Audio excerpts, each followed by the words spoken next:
cover my food. I have to bring the food to the studio.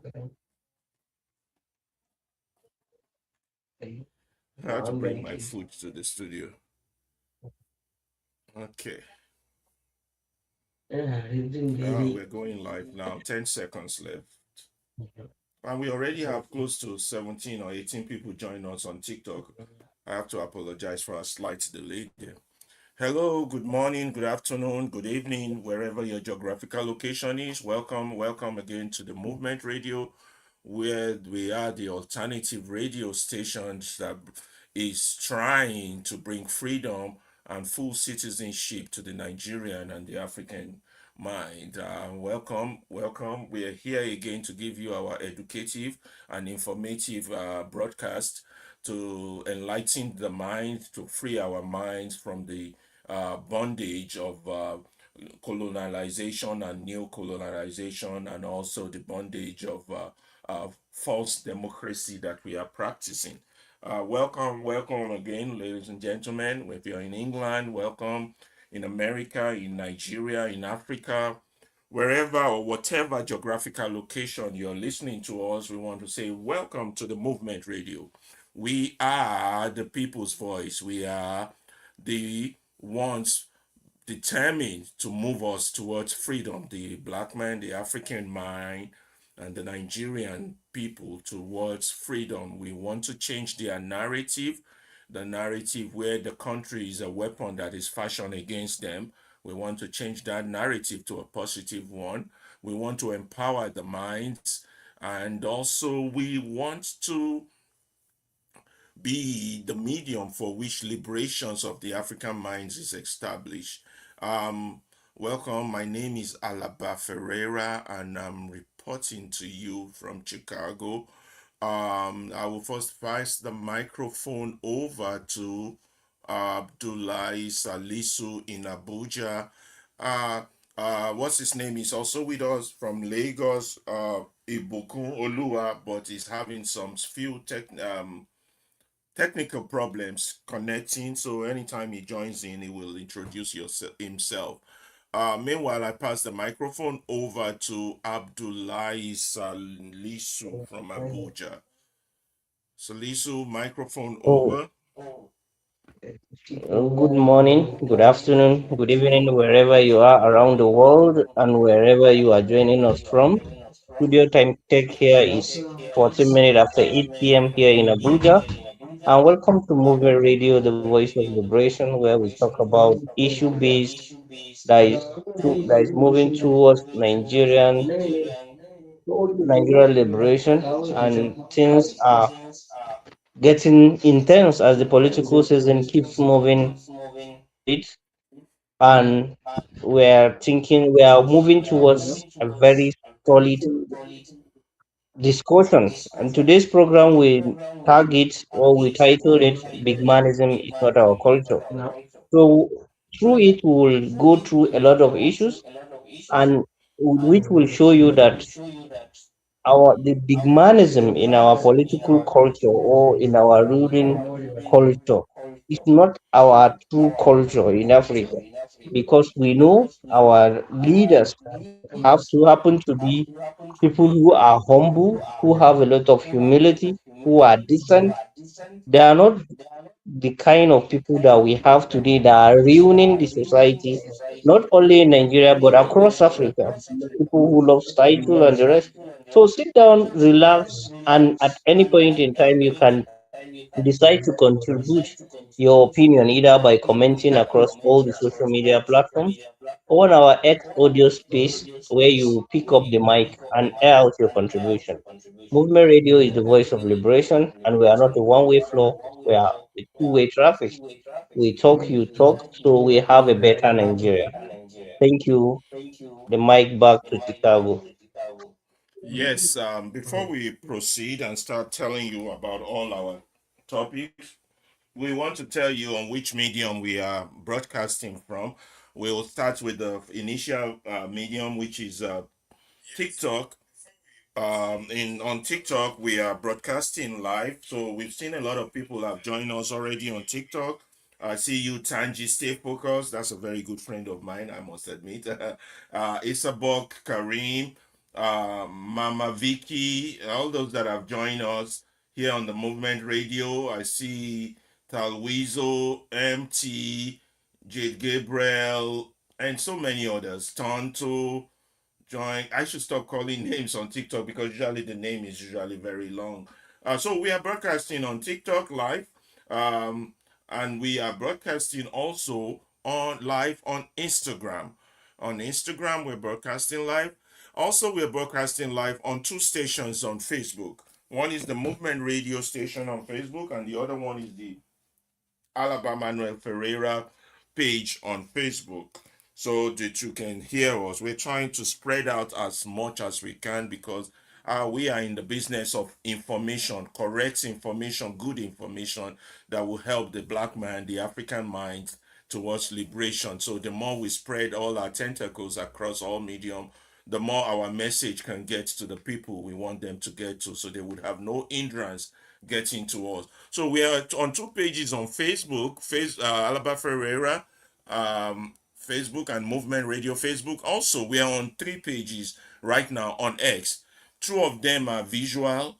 We are on the Movement Radio, the one that starts with a T on X, and we are on the Alaba Ferreira on X. But we are also on the the Movement Radio, the one that starts with an M on X, and that is where we give microphone to those who want to join the studio in terms of our discussion. You can join our discussions from the studio on YouTube or Facebook, but you can always comment at the bottom, whether it's Facebook, YouTube, Instagram, X. You can always comment on your views on what we are talking about, what you agree with, what you disagree with, what you I want to add, what you want to remove.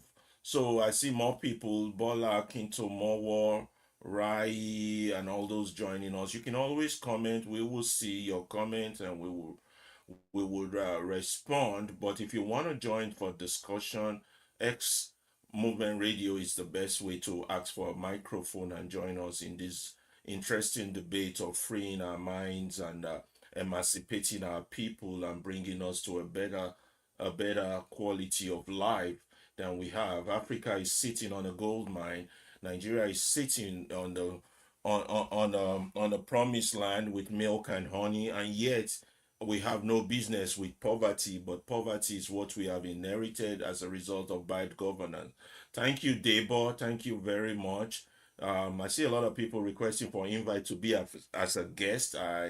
We will look into that. I don't know how to do that to invite people as a guest, but you can still join us on TikTok, whichever one. So that's where you can join us live.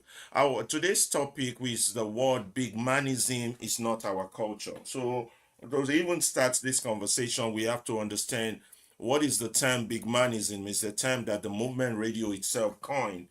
I'm not too sure the word is in the dictionary, but it's a word that basically is what you will find that's similar to Bigmanism is bourgeoisie. Being a bourgeoisie, I'm going to ask Abdullahi to look up the word bourgeoisie for us so we can read out a dictionary meaning of bourgeoisie or the word feudalism. These are alternative words that could best describe the word we have replaced with Bigmanism, and we will read you the meaning of those words. But first, let us explain to you what we understand by Bigmanism. Bigmanism is now it's a system of government that is similar to apartheid. It is similar to apartheid in the sense that while apartheid is based on segregation and separation based on the color of your skin, the race, where the minority whites were in control against the majority black.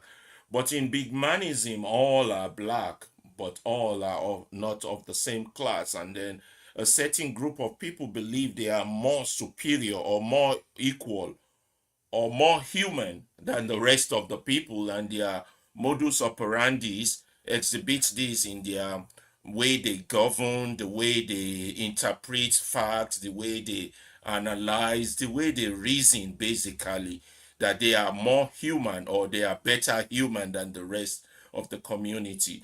This Bigmanism springs up from white supremacy. Africa was colonized by the white.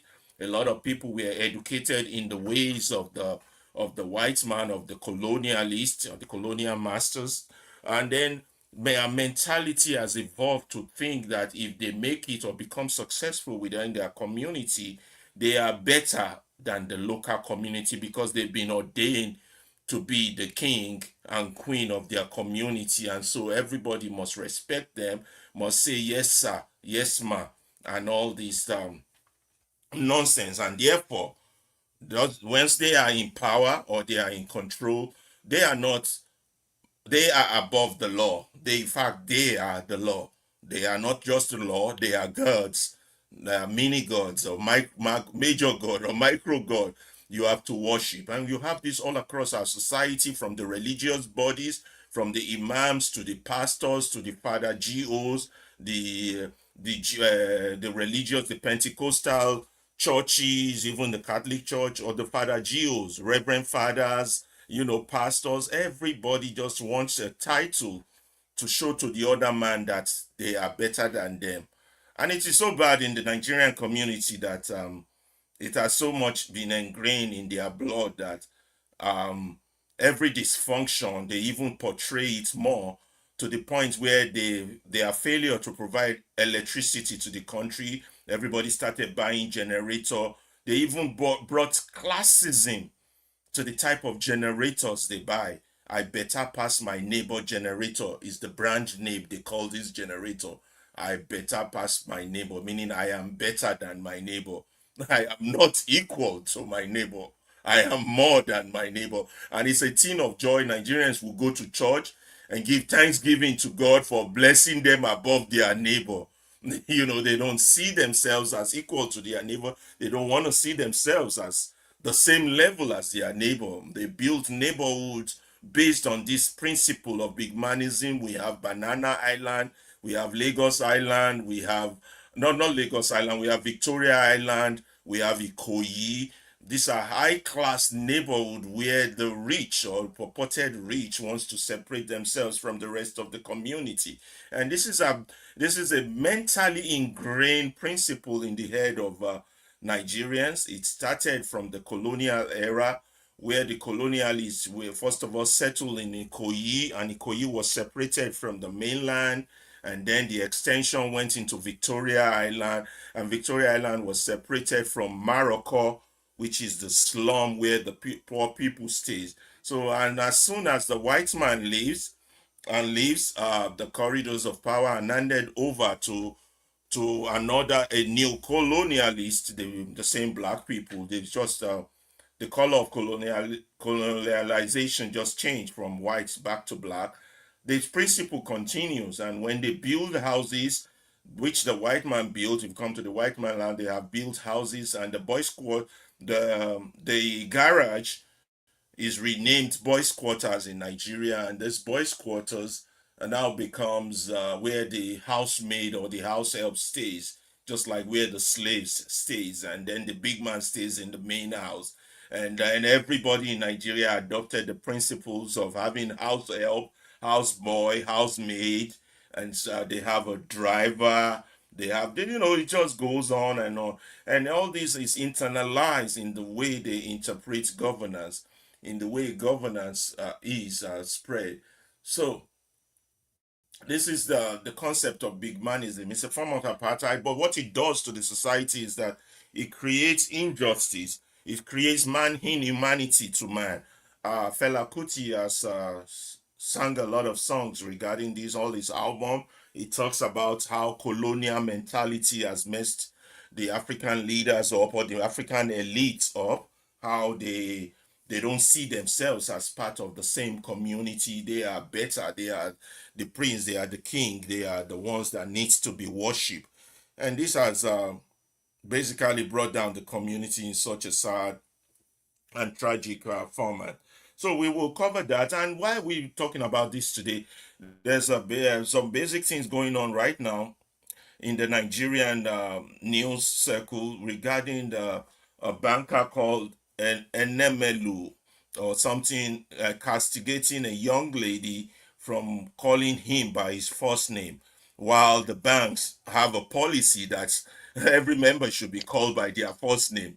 So I guess this man feels so insulted that a title was not attached to his name. He has to castigate the young lady. So thereby, here we are again sending mixed signals to the young ones regarding what to follow. You know, if the white man calls you by your first name, you don't complain. But when an African of your own color, of your own skin folk calls you by your first name, it suddenly become an issue. And a lot of people have been arguing on behalf of NMLU saying, well, it's our culture to respect elders.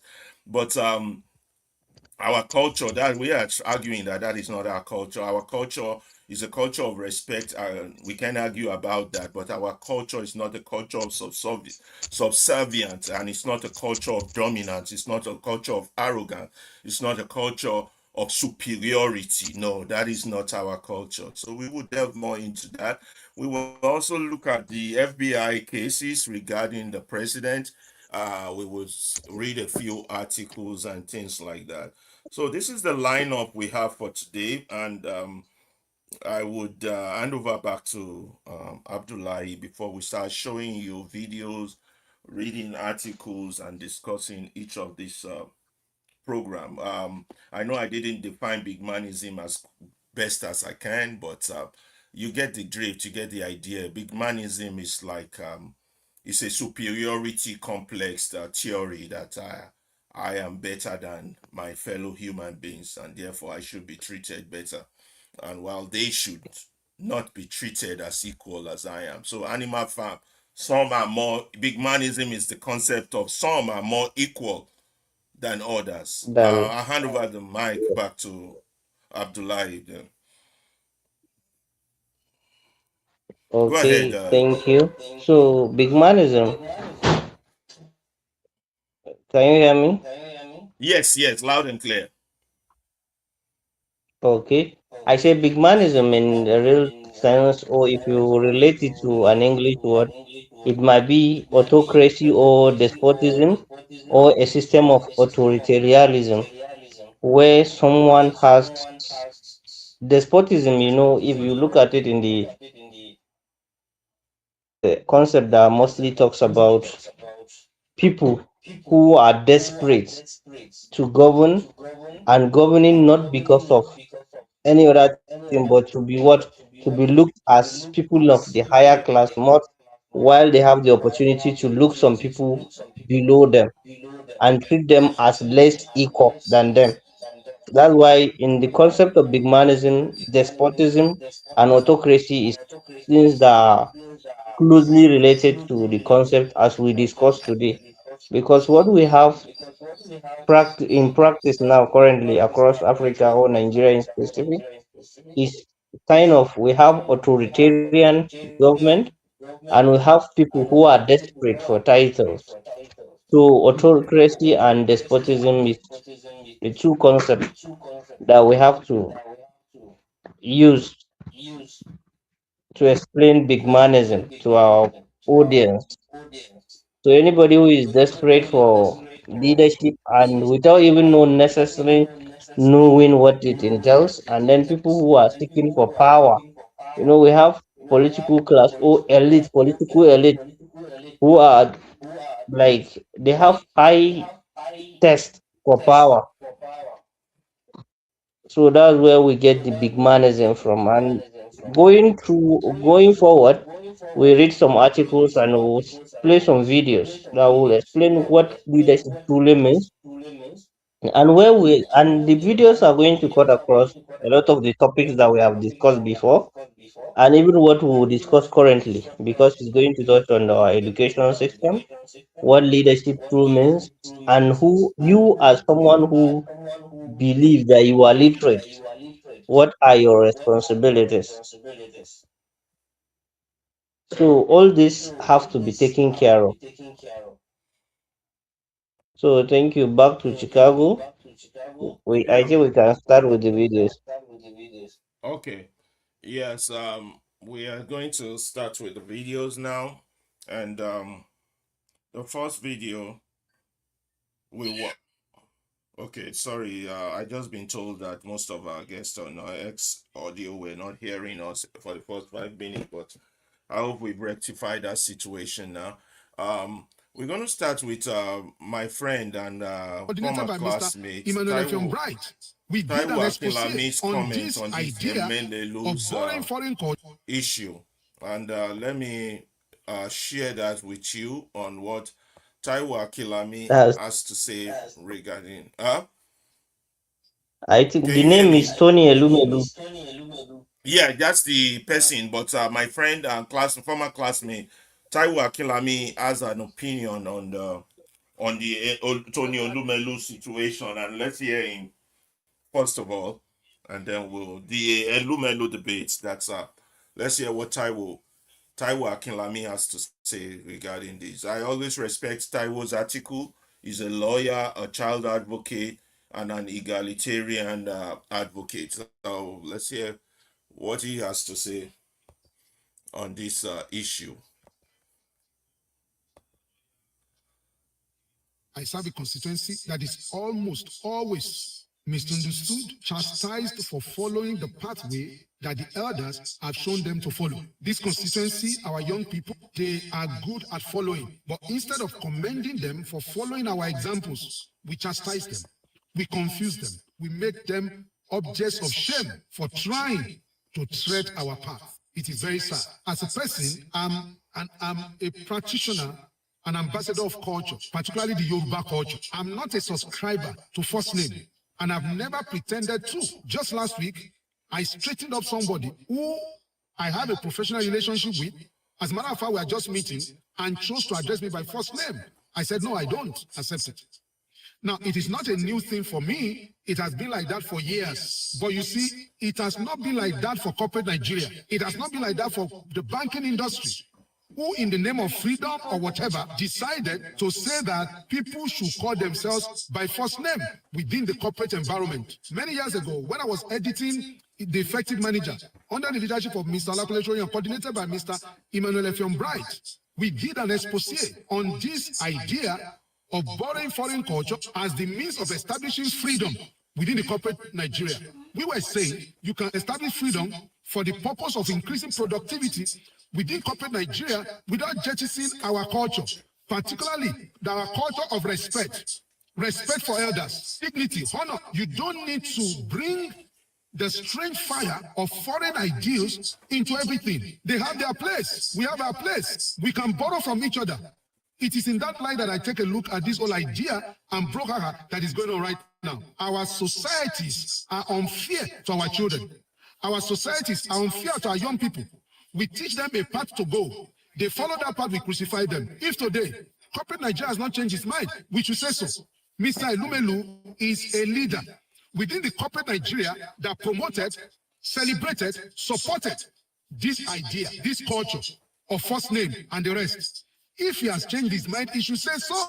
I, for one, will not condone disrespect from anyone. I also respect myself fundamentally, and I do not embrace double standard. That is the point. We must get that straight. But you see, the challenge today is that who is going to speak for our young people? This is the most difficult time to be a young person. Our young people are bombarded left, right, and center. They are taught the way to go, they follow. And when they follow, we crucify them. It ought not to be so. It ought not to be so. I have no blame for our young people. They are just following the example that we have created. When we are tired of whatever we are complaining about them, we will change the examples that we are showing. Then you will see a new set of young people. Imagine if we have problem with who they are today.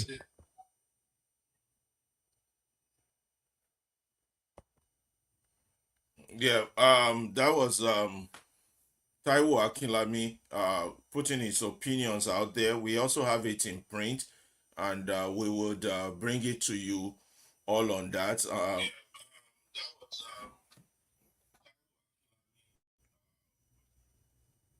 So we would bring it to you in print. I'm just getting reports that they didn't hear I that serve a clearly. constituency that is almost They always didn't hear. misunderstood, They didn't hear chastised that for following the on X, pathway so I'm going that to the replay elders it in a have way shown them that to they'll follow. be able This constituency, our young to people, hear. they are good at following, but instead of commending them for Hold following on. our examples, Abdullah, I'm going to play it again because I just been told they didn't hear that video on X audio. So I'm going to On replay X.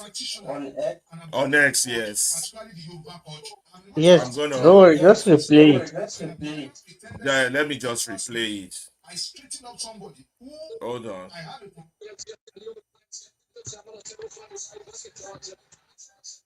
Let me replay it. Hold on. And share it in a different format whereby it will be heard by everyone.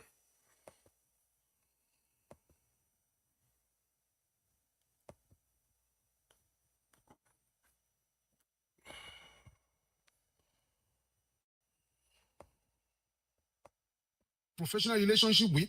As a matter of fact, we are just meeting and chose to address me by I serve a constituency that is almost always misunderstood, chastised for following the pathway that the elders have shown them to follow. This constituency, our young people, they are good at following, but instead of commending them for following our examples, we chastise them, we confuse them, we make them objects of shame for trying to tread our path. It is very sad. As a person, I'm a practitioner, an ambassador of culture, particularly the Yoruba culture. I'm not a subscriber to first name, and I've never pretended to. Just last week, I straightened up somebody who I have a professional relationship with. As a matter of fact, we are just meeting and chose to address me by first name. I said, no, I don't accept it. Now, it is not a new thing for me. It has been like that for years. But you see, it has not been like that for corporate Nigeria. It has not been like that for the banking industry, who in the name of freedom or whatever decided to say that people should call themselves by first name within the corporate environment. Many years ago, when I was editing The Effective Manager, under the leadership of Mr. Olakunle Soyin, coordinated by Mr. Emmanuel Effiong Bright, we did an exposé on this idea of borrowing foreign culture as the means of establishing freedom within the corporate Nigeria. We were saying you can establish freedom for the purpose of increasing productivity within corporate Nigeria without jettisoning our culture, particularly our culture of respect for elders, dignity, honor. You don't need to bring the strange fire of foreign ideals into everything. They have their place. We have our place. We can borrow from each other. It is in that light that I take a look at this whole idea and brouhaha that is going on right now. Our societies are unfair to our children. Our societies are unfair to our young people. We teach them a path to go. They follow that path, we crucify them. If today, corporate Nigeria has not changed its mind, we should say so. Mr. Ilumelu is a leader within the corporate Nigeria that promoted, celebrated, supported this idea, this culture of first name and the rest. If he has changed his mind, he should say so. I will not condone disrespect from anyone. I also respect myself fundamentally. I serve a constituency that is almost always misunderstood, chastised for following the pathway that the elders have shown them to follow. This constituency, our young people, they are good at following, but instead of commending them for following our examples, we chastise them, we confuse them, we make them objects of shame for trying to tread our path. It is very sad. As a person, I'm a practitioner, an ambassador of culture, particularly the Yoruba culture. I'm not a subscriber to first name, and I've never pretended to. Just last week, I straightened up somebody who I have a professional relationship with. As a matter of fact, we are just meeting and chose to address me by first name. I said, no, I don't accept it. Now, it is not a new thing for me. It has been like that for years. But you see, it has not been like that for corporate Nigeria. It has not been like that for the banking industry, who in the name of freedom or whatever decided to say that people should call themselves by first name within the corporate environment. Many years ago, when I was editing The Effective Manager, under the leadership of Mr. Olakunle Soyin, coordinated by Mr. Emmanuel Effiong Bright, we did an exposé on this idea of borrowing foreign culture as the means of establishing freedom within the corporate Nigeria.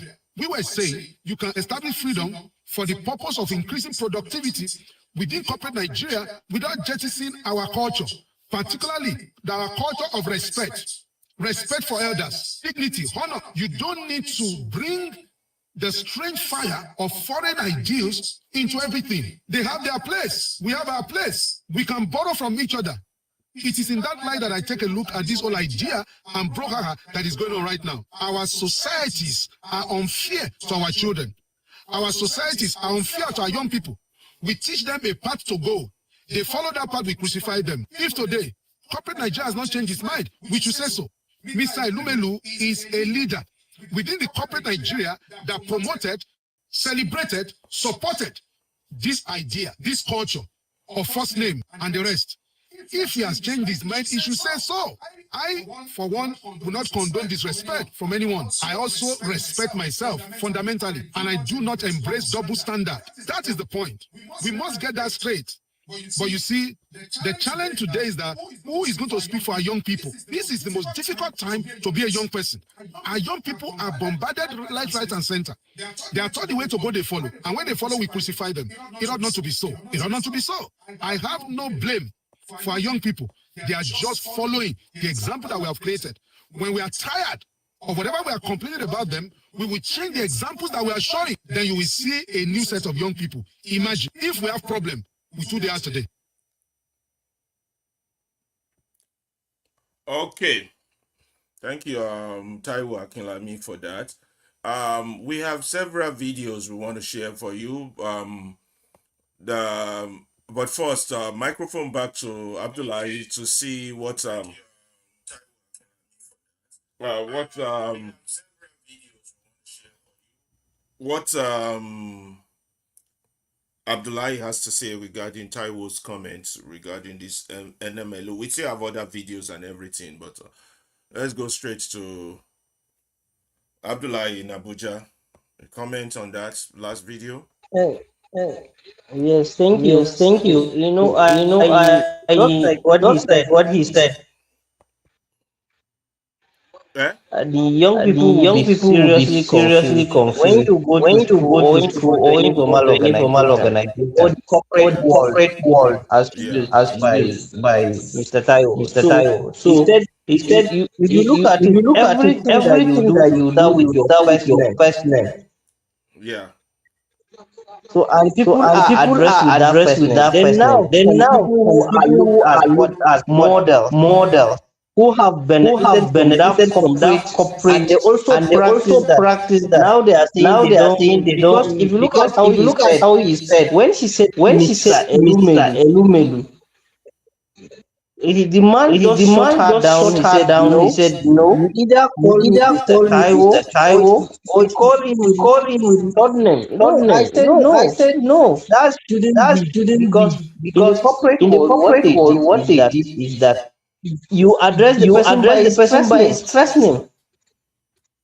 So you are a So you are a beneficiary of the beneficiary system, of the and you are now system, and you telling are us now that telling us that that wouldn't that work. wouldn't That's work. double That's standard. double Just standard. Just as said by, as or said by, talking by or your two talking by side of your the two mouth. side of the mouth. You are You practicing are something practicing else, something and you are else, and you going are the going other way. the other way. Yeah.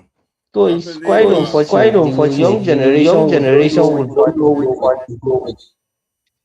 I believe that what's It's, his Establish name? consistency that is almost I believe always that what's his name? misunderstood. Showore did have a response for that he Chastised did for say following the pathway I'm trying that to see if I can find it.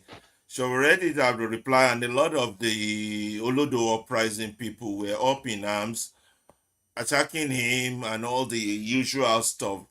A lot of Nigerians they're not really, they're in the dark. I don't want to use the word they are not educated, but a lot of Nigerians are in the dark when it comes to critical thinking.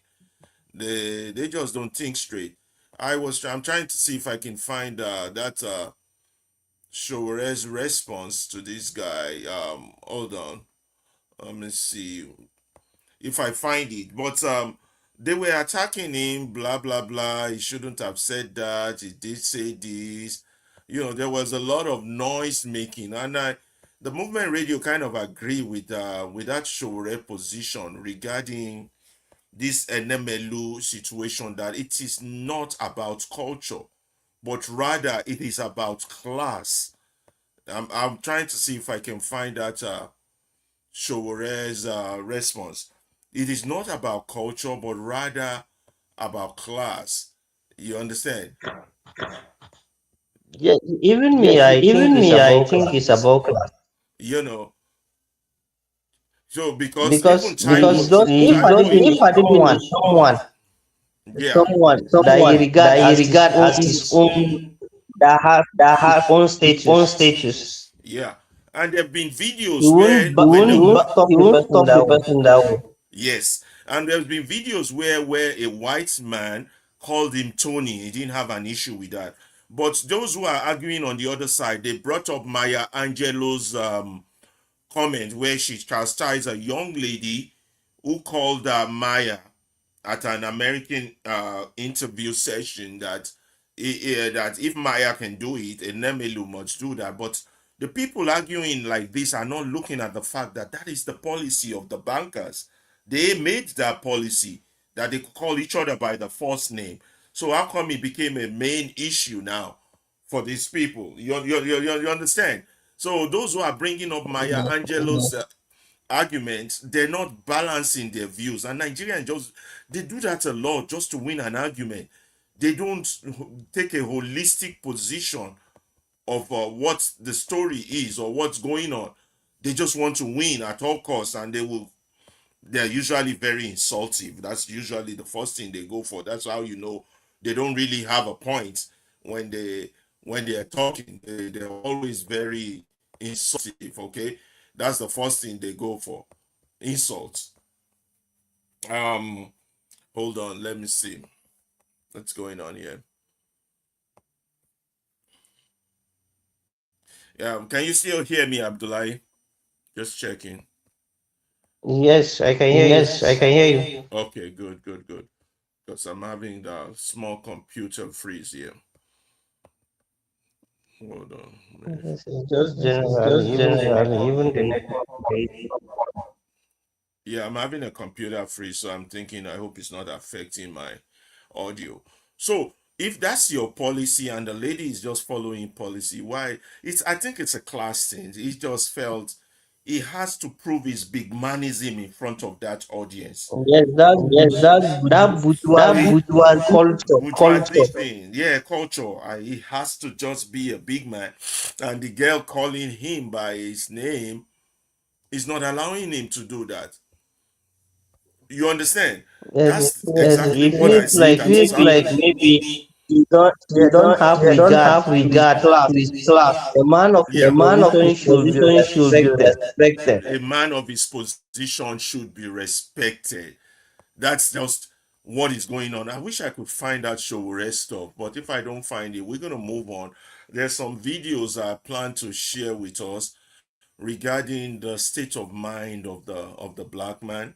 You know, um, I will share those videos with us in a minute, and then I'll still make a second attempt to find this Showore's response. I think my Twitter page is acting up, to be honest with you. My Twitter page is acting up because I believe that Showore's response is on Twitter, and should be easy to find for me. But if I don't find it, let me move on so I don't waste our time to the next video. The last thing I want to do is to waste our time. So we have a video here that talks about we the Africans, our state of mind, our situation, and then we're gonna comment about it. Let's start with the first one. Okay. Oh, I think I have to hold on, let me load it up onto the studio. That way we can play it. Okay.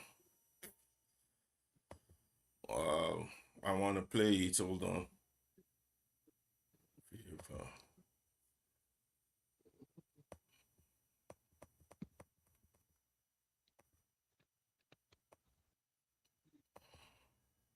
To study so that you can write a CV. You go to school to study. so that you can solve the problems in the community. Here is the model. Before you go to school, identify the problem in the community. Then go to school, study the problem, look for possible solutions, have a proposal and a business plan of how to solve this problem. When you graduate, go back into the community and solve that problem. And while you are solving problems, you've created a business and you can charge a premium for your solving the problems. But we don't have an education system like that. We have an education system that gives you a degree. And the best thing you can write after your degree, I hereby apply for a job. I'm a team worker. I work under pressure. Like really? And there we end up with graduates that are not employed instead of graduates that are creating employment. Why? With almost so many engineers in Kenya, are we still having a problem with electricity? What were they doing in school? Why are we struggling with medicine when you have so many doctors and pharmacists that have come out from the bush? Who amongst all these doctors tomorrow morning will go to the bush and find them sus and make for us a tonic that cures stomach problems? No, it has not been tested. It has not been tested by who? Because our fathers have been doing this for the past thousands of years. Which part of clinical tests do you need? But anyway, if you need clinical tests, then test it and see if it won't work. So the concept of education, we don't need an education that teaches us about the other. We need an education that teaches us about ourselves. It should be illegal for any student to graduate as a graduate and does not know what is underneath his feet in terms of the resources that their country is offering, the raw materials that are underneath their feet, the trees that are around them, the flora that is around us. Let's hear that. Let's hear that one more time. You go to school to study so that you can solve the problems in the community. Here is the model. Before you go to school, identify the problem in the community. Then go to school, study the problem, look for possible solutions, have a proposal and a business plan of how to solve this problem. When you graduate, go back into the community and solve that problem. And while you are solving problems, you've created a business and you can charge a premium for your solving the problems. But we don't have an education system like that. We have an education system that gives you a degree. And the best thing you can write after your degree, I hereby apply for a job. I'm a team worker. I work under pressure. Like really? And there we end up with graduates that are not employed instead of graduates that are creating employment. Why? With almost so many engineers in Kenya, are we still having a problem with electricity? What were they doing in school? Why are we struggling with medicine when you have so many doctors and pharmacists that have come out from the bush? Who amongst all these doctors tomorrow morning will go to the bush and find them sus and make for us a tonic that cures stomach problems? No, it has not been tested. It has not been tested by who? Because our fathers have been doing this for the past thousands of years. Which part of clinical tests do you need? But anyway, if you need clinical tests, then test it and see if it won't work. So the concept of education, we don't need an education that teaches us about the other. We need an education that teaches us about ourselves. It should be illegal for any student to graduate as a graduate and does not know what is underneath his feet in terms of the resources that their country is offering, the raw materials that are underneath their feet, the trees that are around them, the flora that is around us. Yeah. Abdullah, comment on that before I go on. Yes, I think Abdullah, can. you the Mhm. yes, I can hear you. It's just Right. that it's breaking along the line. Okay. As I said, what the video is trying is talking to us about, you can still go back to Farida Bemba, where she talked about the colonial education system that is not built to create people with critical thinking. Cool to study so that you can write a CV. Go on. Sorry about that.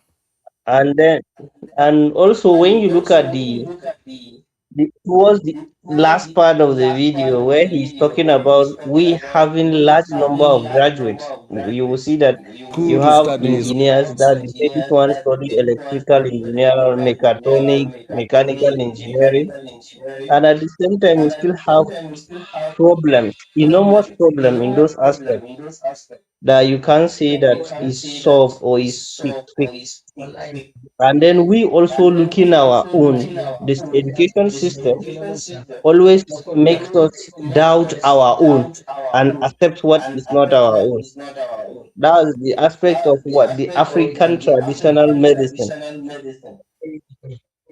where if we can explore that means we will take will go a long way in creating our, even if we are going to transform it into the modern medicine, but we should study because we have our own peculiarity,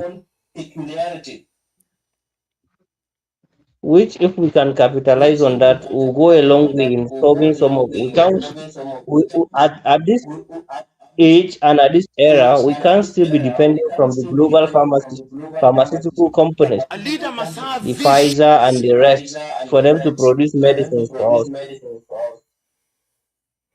Yeah, we just like we have to change our entire educational curriculum. It's just crazy that we still have the colonial curriculum, and it's dumbing down our people. It's making them to be dependent. That's why they're still calling themselves third world. It's making them inferior. They don't have critical thinking. They say yes to every dictator, every totalitarian. They're looking for a savior to come from the outside to come and save them. They're looking for someone or God to do the job that God has created their hands and leg to do. They just makes them like little children. It makes them, you know, like a people who have had arrested development, as if their growth has been stunted. That's the type of education we have. And the whole African continent has to start thinking about how to revamp that educational system. But that is not going to happen unless we have a good government in place like the Chinese do and the Americans do that understand what it means to plan for the next 100 years. Not a government that think only about its stomach and everything that comes out of their mouth is what should be coming out of their anal hole. So that is the problem we face. So let's share another video with you, and then we're gonna be a little bit zigzag on our topic today. We got several videos, a lot of videos, but the topic is on the concept of Bigmanism in itself as not being part of our culture and how we can find our way back to our original self, our original African culture, our original Pan African philosophy and ideology. We will talk about the NMLO, we'll be back and forth on that, and we would also talk about the FBI case on Tinumbu. Let's share another video. You've got to see the big picture. Do we have such leaders? Whether it's in the political arena, you are typical African so-called leader. I don't use leader when I'm talking about African politicians, because it's an insult to the word. Their agenda is thinking from one election to the other. No big ideas. You go to China, see big thinking. The Chinese are now thinking about how they will relate to Africa 100 years from today. 100 years from today. None of us will be alive. None of them will be alive. That is why you go to any serious university in Africa now, they have a Confucius Institute. They are here to take charge of your mind so that you begin thinking like Chinese. They are teaching your children, you of the middle class, your children, you now tell them learn English and learn Mandarin. Because they are creating leaders in their own image. You know, when there was the conference in Sharm el-Sheikh, the COPs, 27, Nigeria had the largest delegation with 486 or thereabouts, followed by Kenya with 386 for thereabouts. China had 193 or thereabout. The United States 186 or thereabout. Half of the individuals from Nigerian and Kenyan delegation were dead weight who were shopping in Sharm el-Sheikh. They had no idea what was happening. So when they come, they are now waiting for the conference in United Arab Emirates on 23rd to 25th November this year. Yet some individual in some ministry in this country authorized that they go. And all of them possibly were traveling business class. Those are not leaders. Those are thieves. And when you have such individuals controlling your affairs, you can't go far. That leadership is about honesty. That is the point that I'm trying to make. That you are not a leader until you are honest. Leadership is about courage. And courage does not mean recklessness.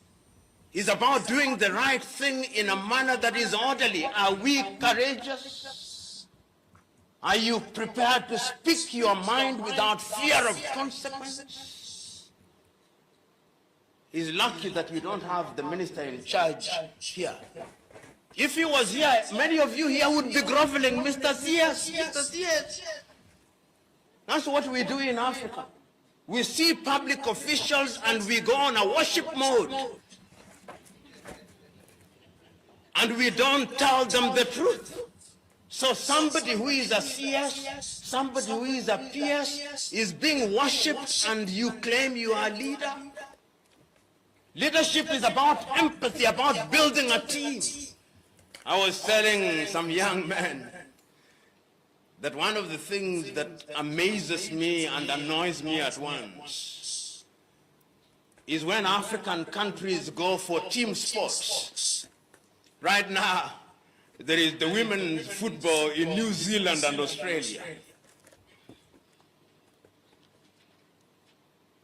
And when African countries score a goal and lose, the newspapers in Africa report that African team has done very well. They scored a goal. But I thought people went there to win. When an African team reaches the quarterfinals of the World Cup, we say, oh great, for the first time an African team has reached the quarterfinal. You would think that the African teams were human beings playing with angels. What point am I trying to make? A good leader creates a team, a champion team. And a champion team will always beat a team of champions. A team of champions is a group of individuals who all have talent but are each playing for their personal glory. That is why in Africa you see Africans only do well in individual sports, not in team sports. Kukimbia tu hivi. Wanashinda hivi. Kwa Yeah. Abdullah, should I play that again or we're good with that? Your comment, please. Yes, I think we are good with it. Yeah. Also, Because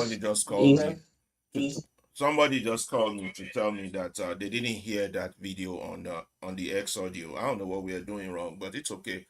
We'll keep trying. Go ahead with your comment, please.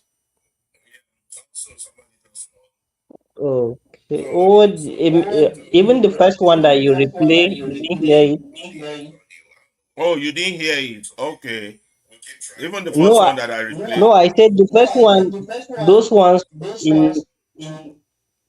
in on X, are they still not hearing even the first one that you replayed again? No, they can hear it if it's on the visual one, but they can't hear it on the audio one.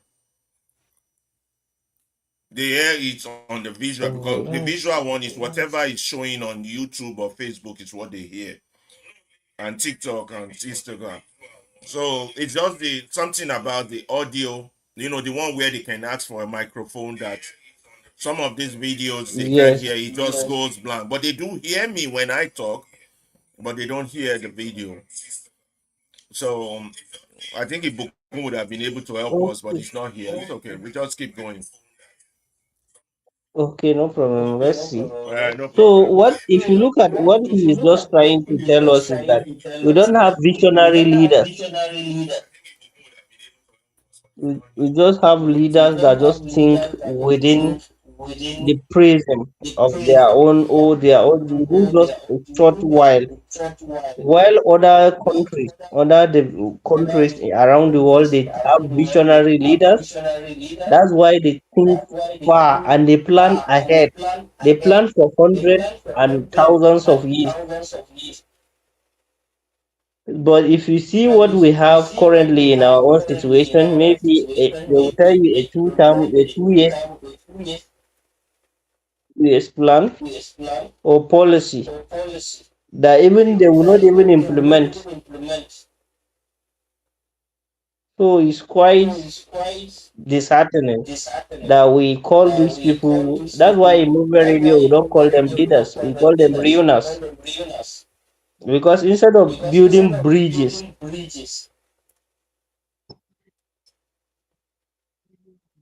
Yeah, go on. Instead of building and he bridges, talks go on. about the people.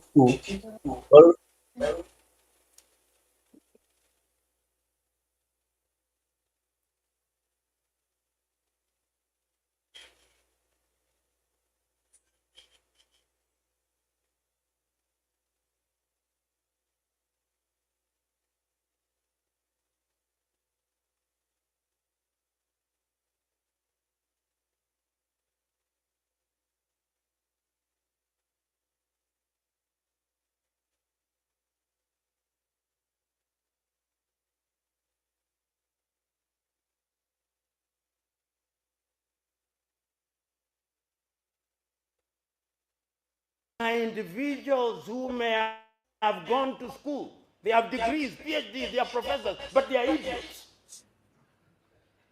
They do not make demands of their representatives.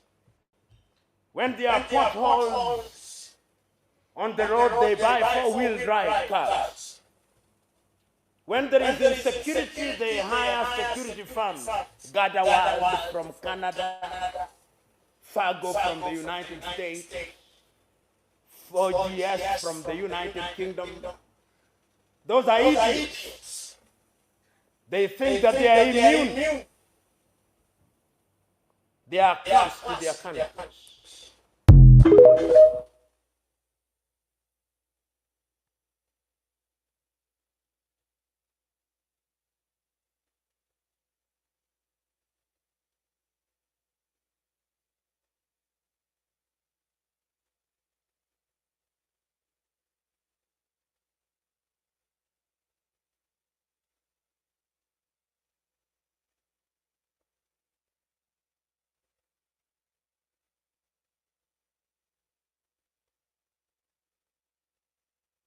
Idiots.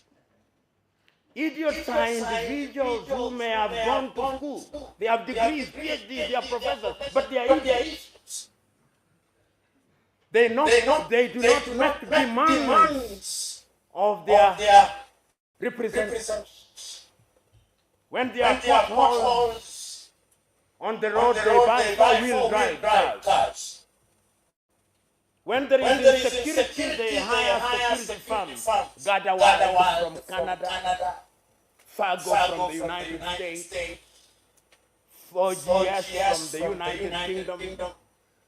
Those are idiots. They think that they are immune. They are close to their countries.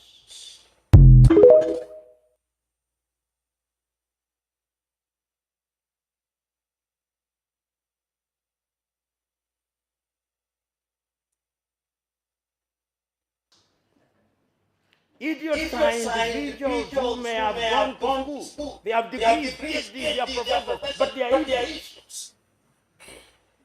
They do not make demands of their representatives. When there are potholes on the road, they buy four-wheel drive cars. When there is insecurity, they hire security firms, Gadawild from Canada, Fargo from the United States, 4GS from the United Kingdom. Those are idiots. They think that they are immune. They are close to their country.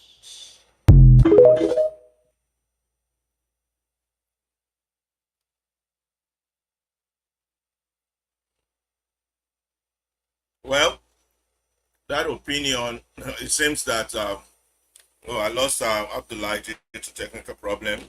Wow, it must be really happening bad in Nigeria. All our Nigerian correspondents, their connections are not working very well. It seems that there are so many idiots in Nigeria with their G-Wagons. Instead of working to make sure that the roads are fixed, they're busy going for the alternatives. And these are people with education. I hope they are listening to the movement radio and see themselves being classified by Professor Lunumba of Kenya. He said those are idiots, people who cannot think of solutions, but would rather find alternative. They call it resilience. They are just. They're buying G-Wagons instead of making sure that the roads are fixed. That country, it has a lot of educated idiots. How did what's that singer sing it? I can't remember his name. I'm an educated fool with money on my mind. Nigeria seems to have a lot of idiots. I hope those idiots are listening and begin to have a change of heart.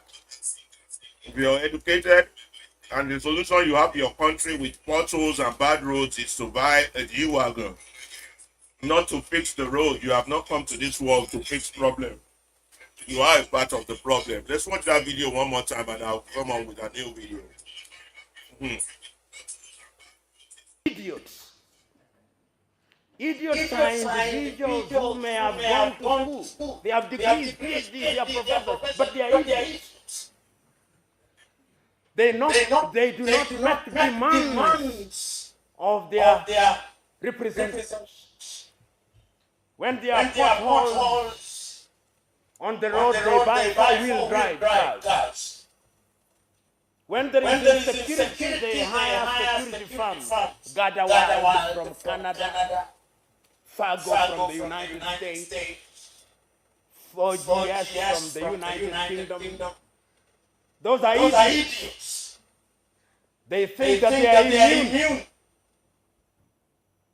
They are close to their country.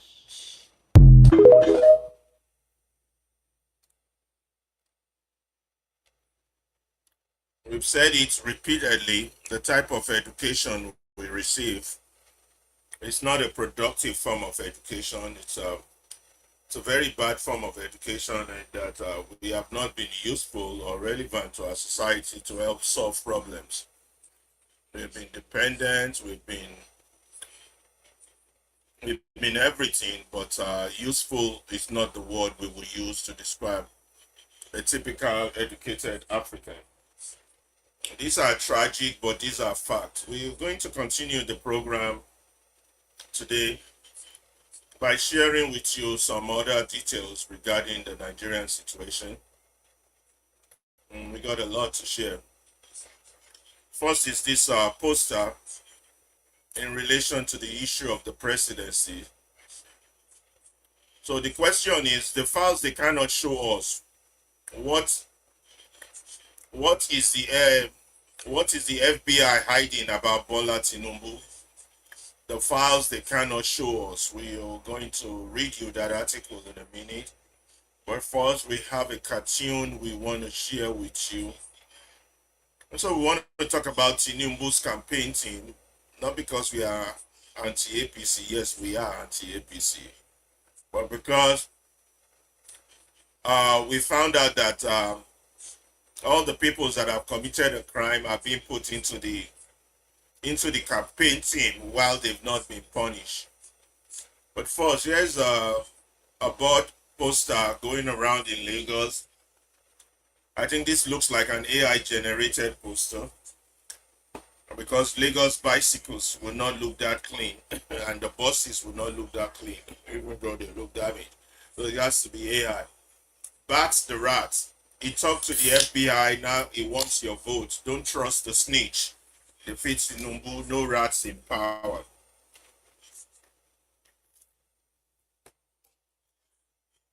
That's our first poster we are sharing with you. Bats the rat. I think it's AI generated.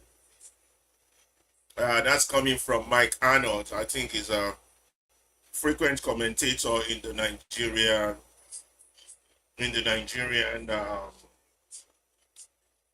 scene. There's another good one here we want to share with you before we share the point of who are the ABC supporters. Here's another one. The mysterious bat rat. We hope you can see that. For those of you who are on our visual, our audio has been terrible anyway. Most of our videos are not popping up on the audio, but it's okay. But at least you can still hear us on the visual one. And yeah, some of you that have joined us on that. So that's another cartoon poster we want to share with you. You know, I want to thank Kentucky and Osun 568 joining us from Instagram. And then the people joining us from TikTok, we're thanking you. That's our second poster for the day. There's one more poster we want to share with you, a cartoon poster. One person actually commented that no human being can solve the mystery behind this man called Bat.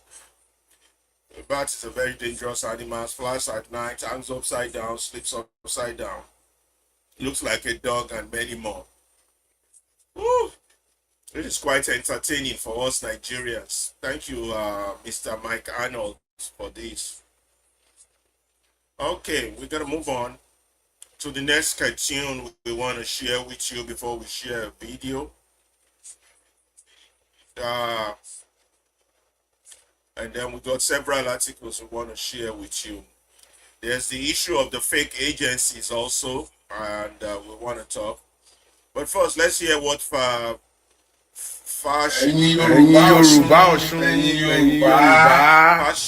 ilẹ̀ Yorùbá lápapọ̀ ẹ wo bí tán báyé wa jẹ́ dé ẹ wo fídíò yìí.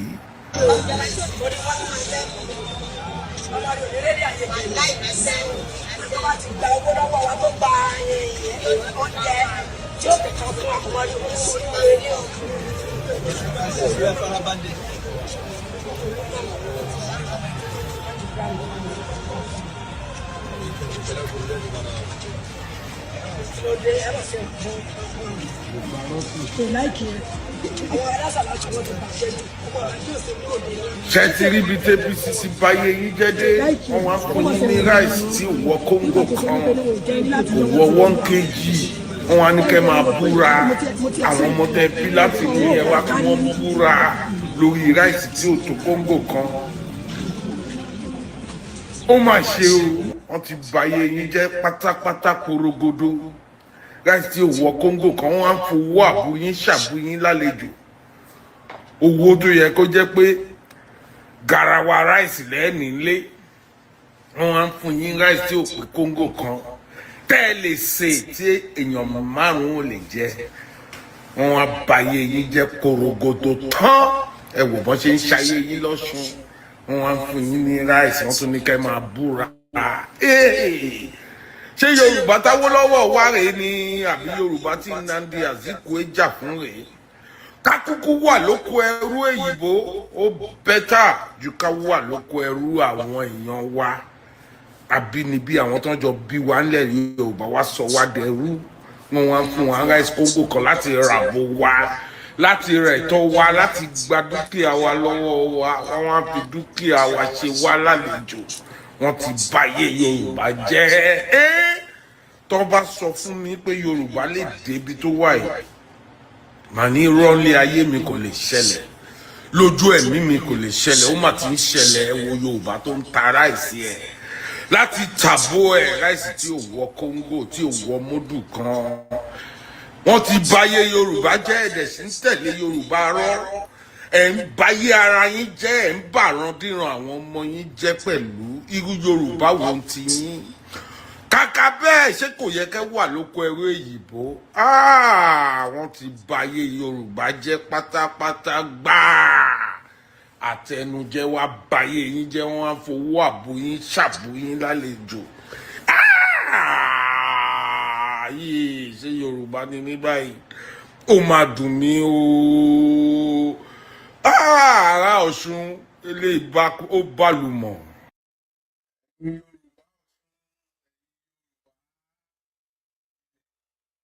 So that was in Yoruba.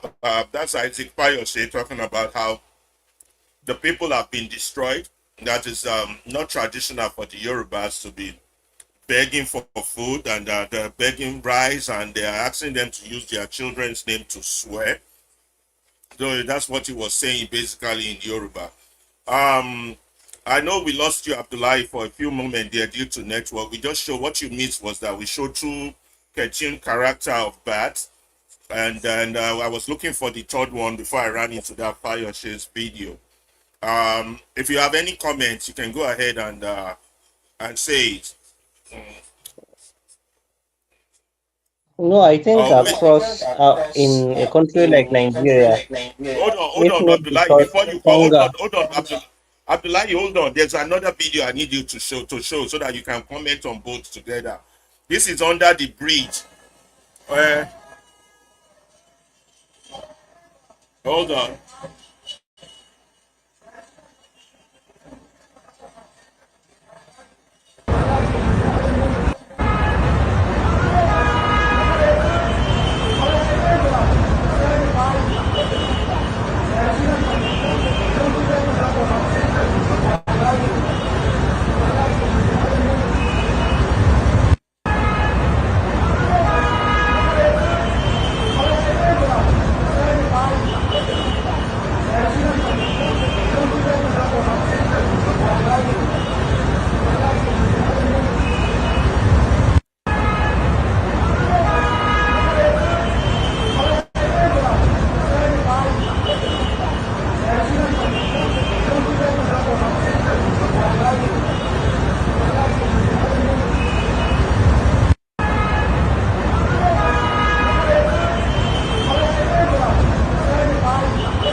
Yes, I'm not sure if that was AI generated. That's also from Ayo Fayose. It shows a family living under the bridge, and it's not even the lower level of the bridge. It's like the high end of the bridge. So my question is, how did they even get there? That's quite troubling. If this is what Nigerian life is becoming under this deadly APC government, we've lost Abdullahi once more. That network from Lagos is really bad. We just can't get our correspondent from Nigeria in because they keep getting knocked out. But we're going to continue to program irrespective of that. I'm looking for the last what do you call it? The last cartoon before we go to some other stuff. Uh, the last cartoon on Tinubu before. But first, let me read this out. This is from Daily Faro to me. Let me share that.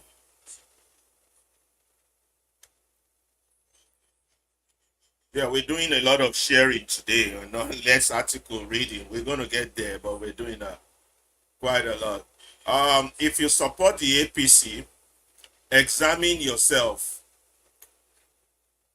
your humanity and your conscience to conclaves. Summon your humanity and conscience to conclaves. Be reminded of your mortality. Imagine your immortal soul before the throne of God. And remember, you were told you are an accomplice to evil. I'm going to read that again. If you support the APC with what it is doing to Nigeria currently, examine yourself, summon your humanity and conscience to conclave, and be reminded of your mortality. Imagine your immortal soul before the throne of God, and remember that you were told you are an accomplice to evil. I'm going to show you a video of what somebody thinks the APC members are. Let's go back up.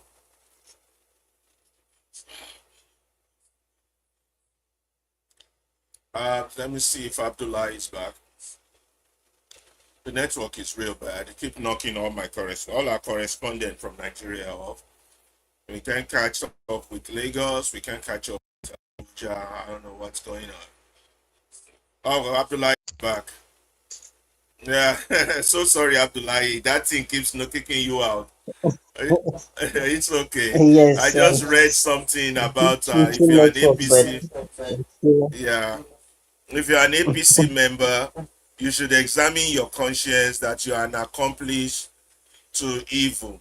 Anyway, comment on those two videos by. Although you don't understand Yoruba clearly, but what Isaac Fayose was saying was about how bad things are. That people are now begging for rice, are being given rice, ask their children to swear. Then we saw a picture, although not certain if that was AI generated, of people living on the higher level of the bridge, not even on the lower level.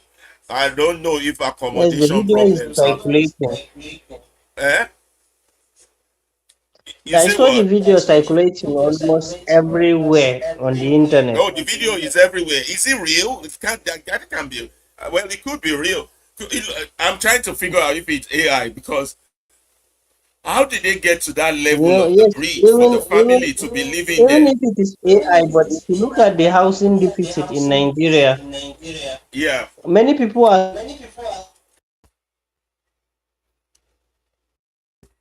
Go on. Go on. I said, if you look at the housing deficit in Nigeria, Yeah. many people are sleeping under the bridge. So for a family to move, because to me, there's a scenario or a case that might result to people staying under the bridge. Because not even in Lagos alone, before you know, people will tell you some people they go for maybe from the north to the west, that's southwest, they went there, they will sleep under the bridge. In the southeast, they sleep under the bridge. But currently now, I can categorically say if you go out this night under most of the flyovers in Abuja, you will still see people lying down, sleeping there. That's their home.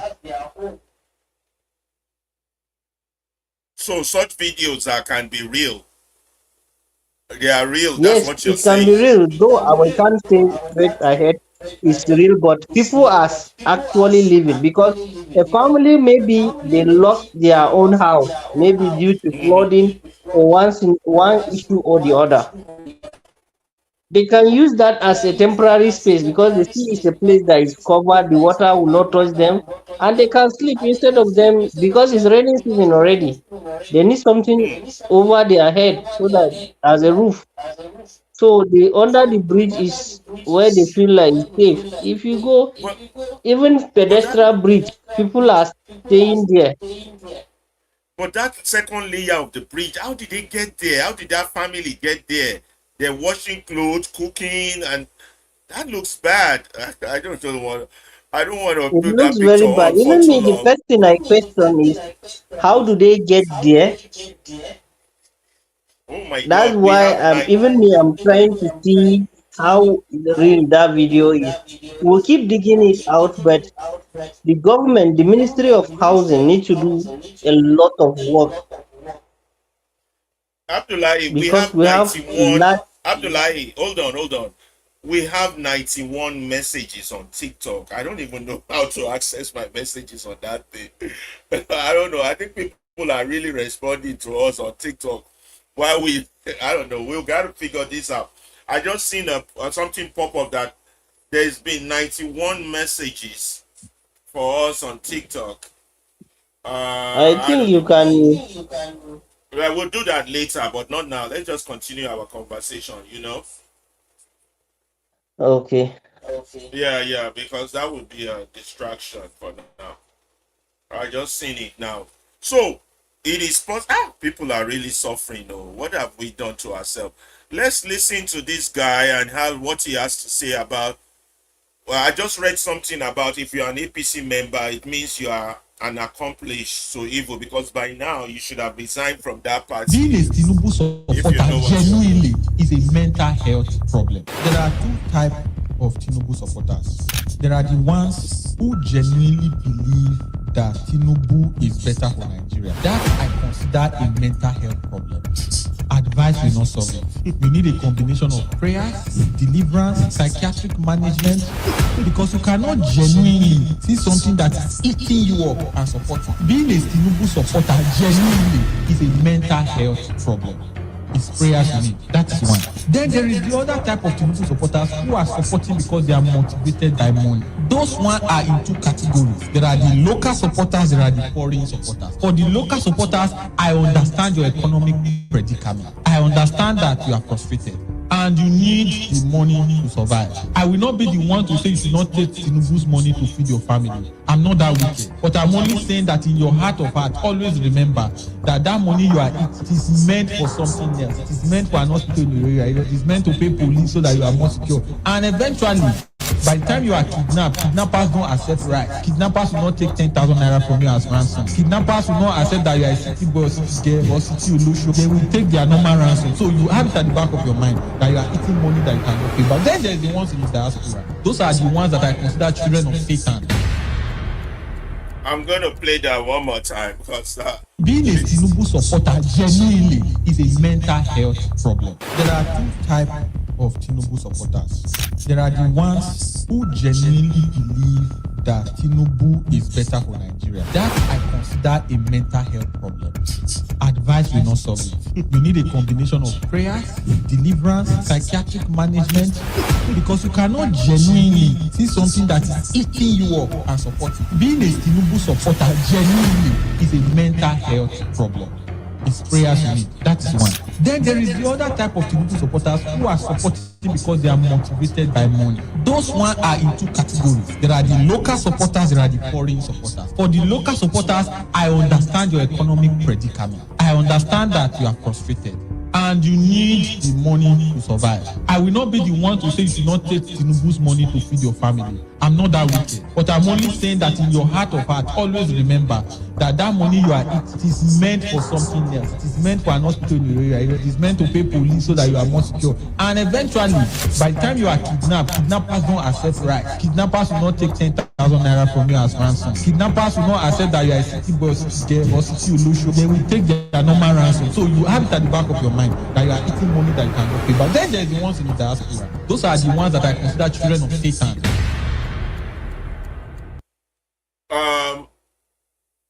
I feel like, you know, the part I agree with him about the ones that are abroad that are supporting madness going on in Nigeria. Those are really the children of Satan.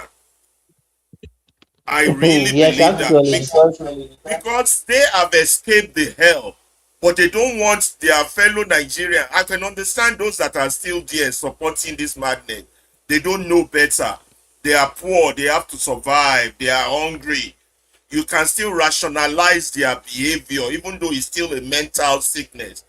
But those Nigerians that are living in the white man's land, living in Canada, living in the US, living in Australia, living in England, and are supporting this government, they are really satanic. They are really the devil's children. They are worse than and Adolf there are Hitler. many. There's so many, so many, so Because if many. you take You some of their groups, the Renew Hope ambassadors that spread across the world from different they I don't, countries.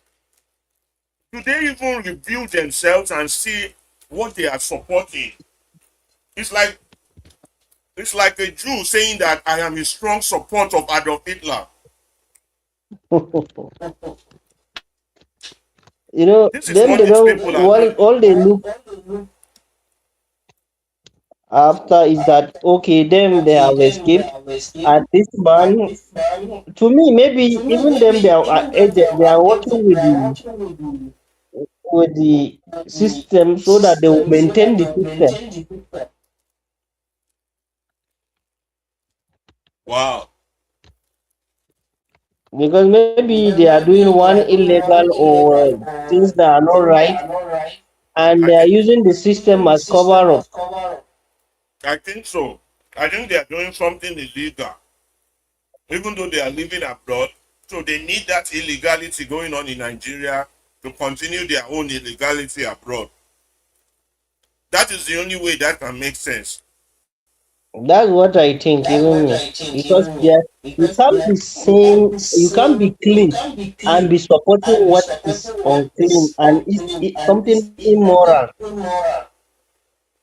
A year ago, the movement radio classified these two classes of Nigerians as the depraved and the hypocrite. That we're not going to waste our time with the depraved because those are mental sickness. We're just going to leave them. I'm not going to be on X, on YouTube, arguing with somebody that has been medically classified as depraved, medically insane. But the ones that are hypocrites, that are living elsewhere, enjoying the benefits of life, but you still wish your own brothers and sisters to be in that hellhole, then something is wrong. Something seriously is wrong. Something is wrong. Let's see what other videos we have. We have so many.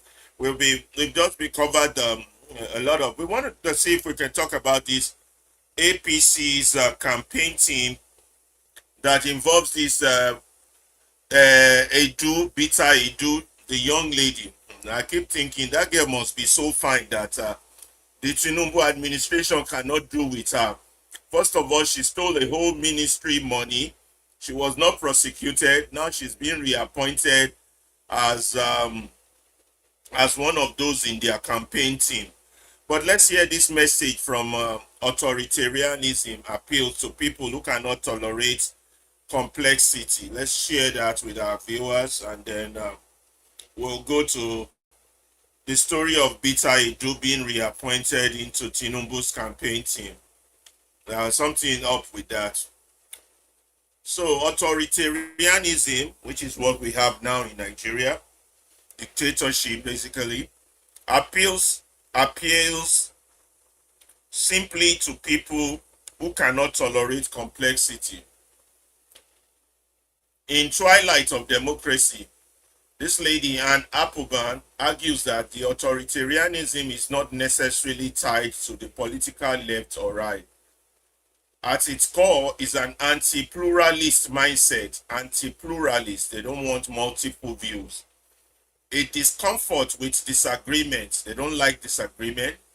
A discomfort with complexity, they can't handle complexity. A discomfort with uncertainty, they don't want uncertainty.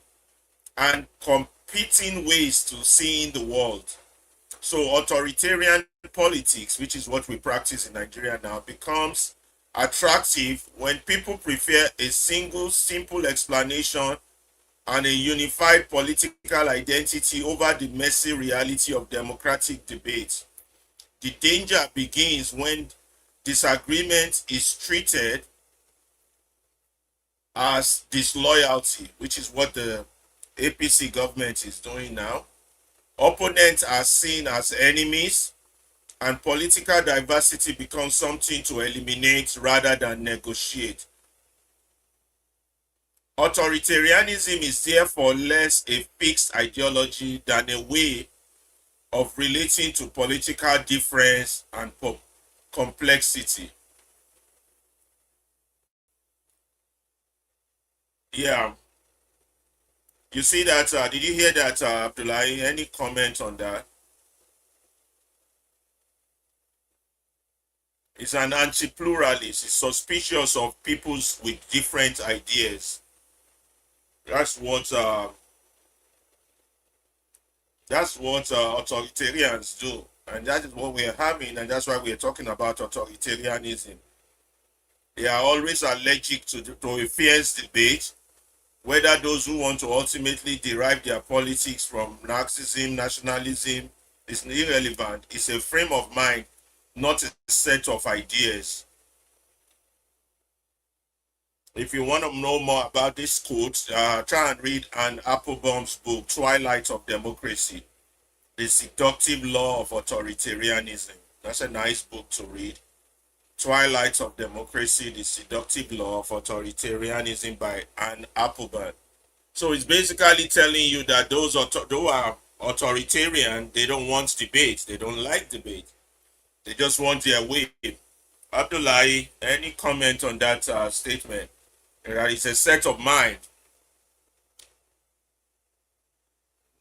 Can Abdullahi hear me? Oh, wow. Sorry, I've not put him back on stage.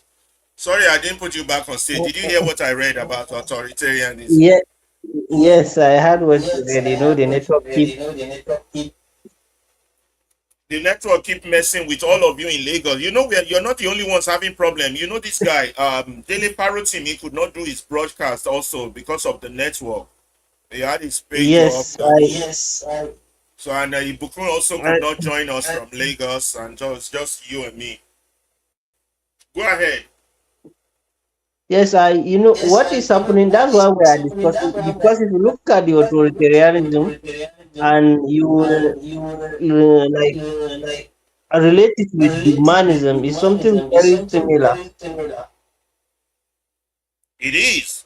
Because if you look at the actions of the realness we have in Nigeria currently, is that they always want to take charge. They always want to be in charge, and they always want to prove to you that their own idea is the superior idea.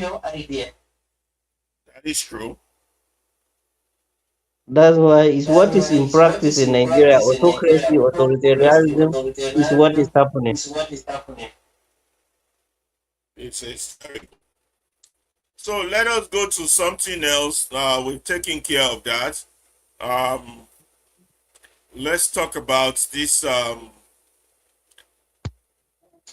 Should we talk about the illegal agency first, or should we? Let's talk about the political campaign and how they picked all these people who have committed crime back into the APC political campaign. We'll come back and talk about that actress called Ogogo, actor called Ogogo.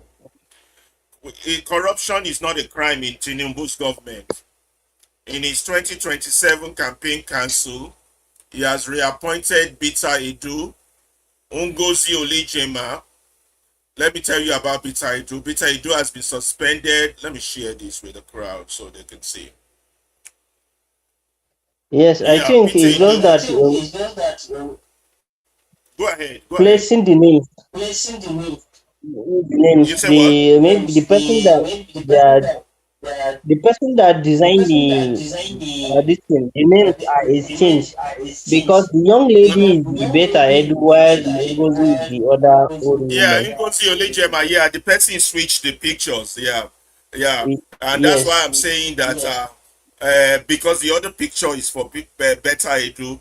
Better Edu must be so pretty to these APC people that they can't just let go of her. They don't want to mm, let go of Fine Girl, even though Fine Girl na criminal.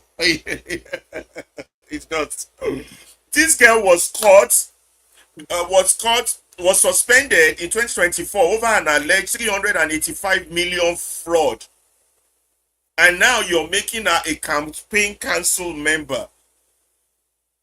What is it with what hold does Better do have on these APC people? Is it now that fine face? I've been awaiting. I've been as a figure eight. I you just know, don't know. The same to thing me, is since when she Ngozi. was suspended without punished, Without what? it means since when she was suspended without being punished or taken to court for anything. So it seems that to me it's even more a game. To me, it's not something serious. Oh Jesus! These people are something else. So, but I don't even know what word to use. Babangida was right. Compared to him, he is a saint. These people compared to Babangida, Babangida is really a saint. To be honest, he was right. As much as we dislike Babangida for his criminality, these people are taking Yes, but corruption and criminality to another level, to an unbelievable level. Ngozi Olejema is facing EFCC prosecution over an alleged 1 billion fraud. He's now a member of the campaign council. So right now in Nigeria, corruption has stopped being a scandal. It's no longer a scandal. It's now basically a strategy. And there's an article to it's that. We're not going a to read it scandal. out. Should we That's put why the we can article? still refer back to our program where they state that there is no morality in politics. Oh Jesus! Yeah, where there should be morality, because this is what is happening now is madness. This is insanity. This is crazy. Because This is the people you treason. keep This is around treason. yourself Are thieves and define criminals. who you are. Gbajabiamila, criminal. Two fake ministries have been discovered now. Two fake ministries that the public money goes into, and everything just seems normal to these people. And nobody is Should we taking do responsibility. should we do a mindset for this article by Boniface Uzoma Chilaka? Should we do a mind map of it if you want, and so that I can read it out and we can translate it? Where this is not accountability, this is political recycling. When political loyalty survives corruption allegation, corruption has ceased to be a crime that government fight. It has become a currency of politics. Boniface Uzoma Chilaka. Thank you, Boniface Uzoma Chilaka, for that. What happened to these cases? Where is the investigations concluded? Where were they cleared? If so, by whom? And where is the reports? What is happening in that country? What is going on with us? This is what should be the This is headline just by our telling us media. that they might have their own way back to the government, But issues like this is what your media should be talking about. and nobody is What talking happened to about it. nobody is talking about this. What happened to the cases? Where is the investigation? Who cleared them? Where is the report? Should we do this and should we read this article, or should we just move on? I don't know. It's up to you. There's an article to it. We could do it by mind map if we want, or I could just read it. Let's read it first, then we'll decide if we do the mind map, right? Yes, let's read it and see how we Let's read it will. first. Okay, by Uzoma Chilaka. When corruption stops being a scandal and becomes a strategy, by Boniface Uzoma Chilaka. I have seen governments that tolerated corruption. I have seen leaders who looked the other way when powerful people were accused of stealing public money. But I honestly struggle to recall a government in which the line between fighting corruption and accommodating politically useful people accused of corruption has become this blurred. And that is what makes the Bola Ahmed Tinubu administration particularly disturbing. The latest example is almost too brazen to ignore. President Tinubu 2027 campaign council includes President Tinubu 2027 campaign council includes Bita Idu, who was suspended by the president in January 2024 after controversy over an alleged 585 million transfer to a private account, and Ngozi Olijema, who is facing an EFCC prosecution involving an alleged 1 billion financial crime. Importantly, allegations are not convictions, and both individuals are entitled to due process. But that is precisely why Nigeria deserves to know what happened to these cases. Were they concluded? Were the individuals clear? If so, by whom? And where is the report? Instead, one appears before Nigerians not as convicted criminals, but as political campaign operative. The other gets a prominent role in the same campaign machinery seeking to return the president to Aso Rock. Really? Oh my God, what a country. Is this how we rebuild public confidence in government? Tinubu himself once suspended Bita Idu and ordered an investigation. Yet today, she has been appointed Director of Women Mobilization in 2027 Presidential Campaign Council. Ngozi Olejema, meanwhile, has been given a South-South zonal role for election planning and mobilization, despite her pending case. This is why I find the African Democratic Congress description of the campaign council as a rehabilitation center for corruption suspects painfully apt. The ADC has asked the government to explain what became of the outstanding cases. That is perfectly legitimate question because corruption is not defeated merely by arresting someone, suspending them for a while, or making headlines and then quietly bringing them back when their political usefulness return.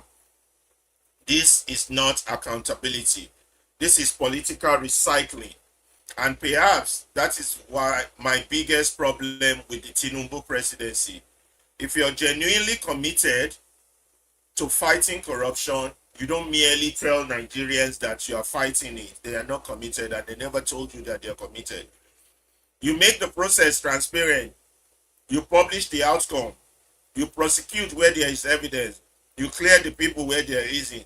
And you don't leave Nigerians guessing whether an investigation has disappeared because the person involved has become politically useful. I have seen leaders who were friends with corrupt people, but under Tinubu, I increasingly see something more troubling. Political loyalty appears capable of surviving corruption allegation. And when political usefulness becomes more important than the unresolved questions surrounding a person's integrity, corruption has ceased to be merely a crime that government fight. It has become a currency of politics. That for me is the real danger. Boniface Uzoma Chilaka. One thing before you comment, Abdullah, is that Nigerians, we pretend a lot as if we don't see what's going on. We here at the Movement Radio, I keep telling you that that Nigeria has been captured by the most rapacious class of evil men. You have criminals in power, you don't expect no form of justice. When criminals are making laws, you don't expect no form of justice. We will go, after this article, we will go into the FBI files on Tinubu and why Tinubu is fighting for them not to release the FBI files. In fact, there's just so much to talk on that one. We don't know how much time we have to handle that. We and Nigerians keep pretending as if they don't know the extent of the damage. Um,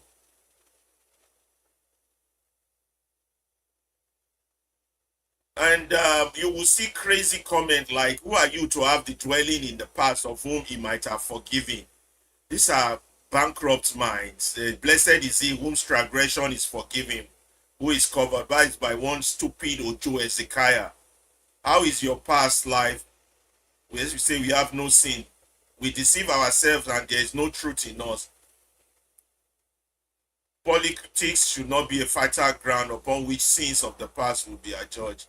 We need someone who will salvage our land. Don't forget, Moses was a murderer.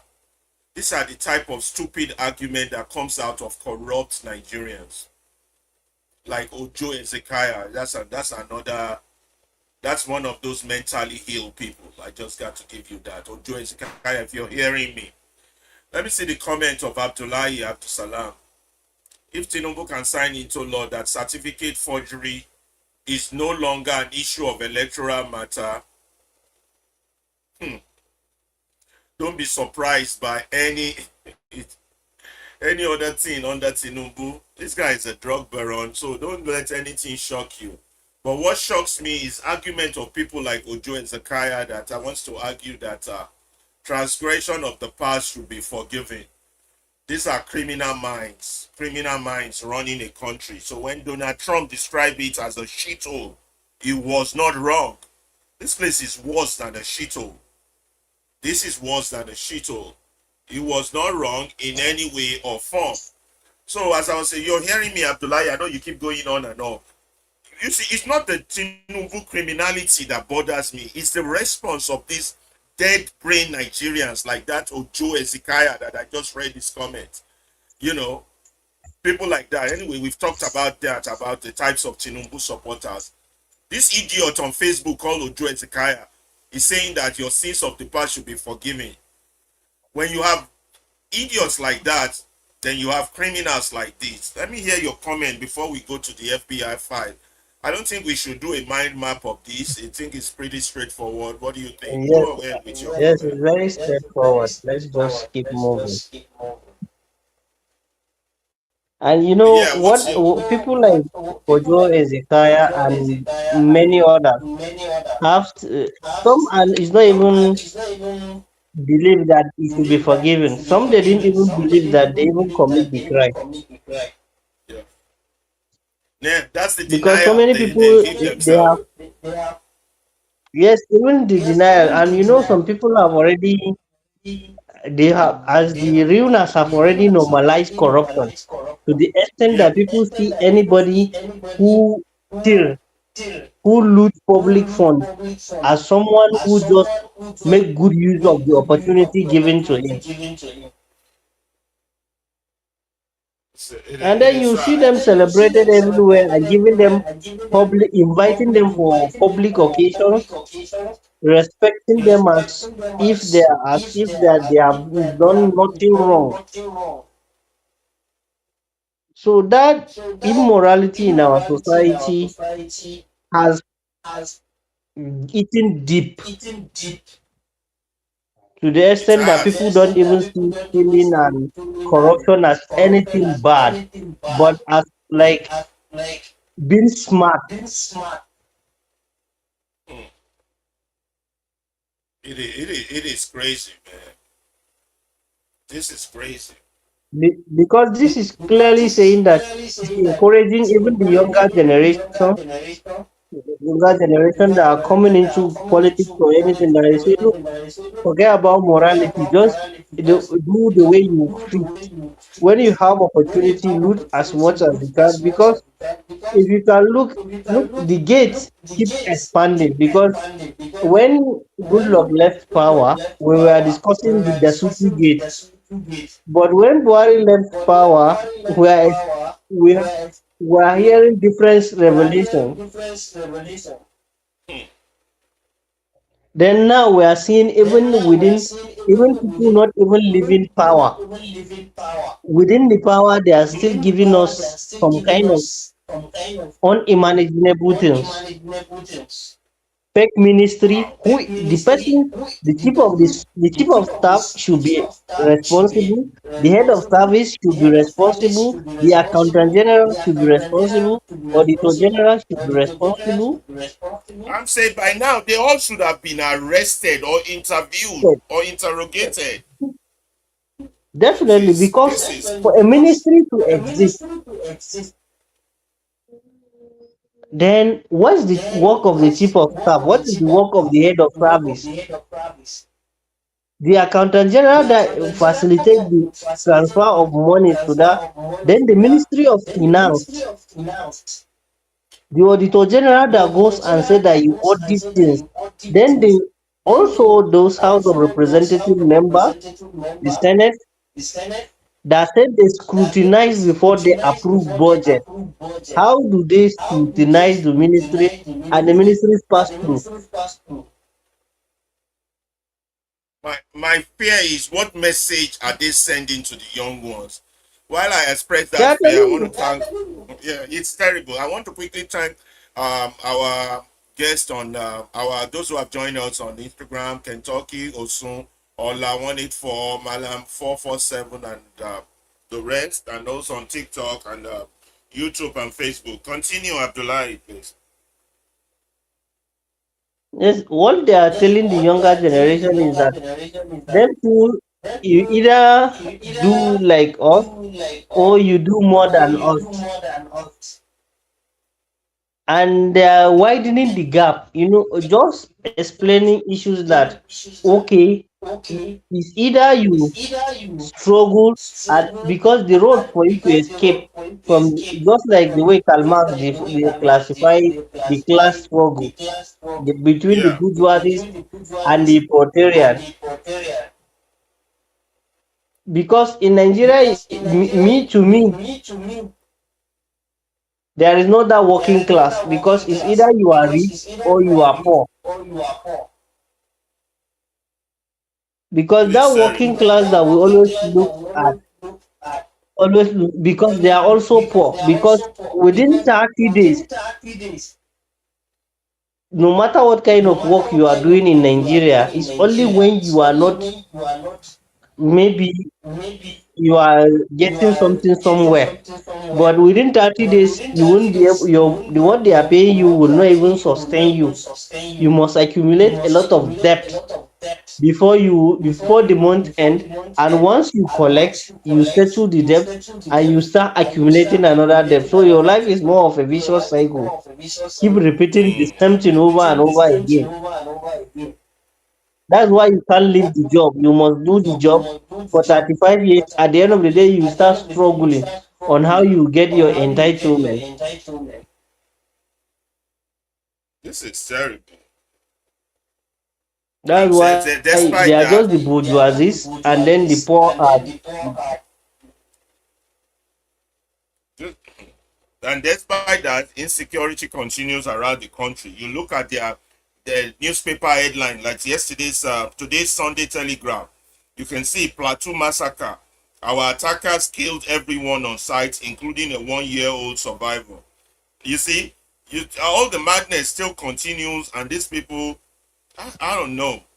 Before we go to some articles about the FBI case, let's read a little bit about who the FBI is talking about here and why they are fighting not to release. If they can release the Epstein file, then they should be able to release the Tinubu files.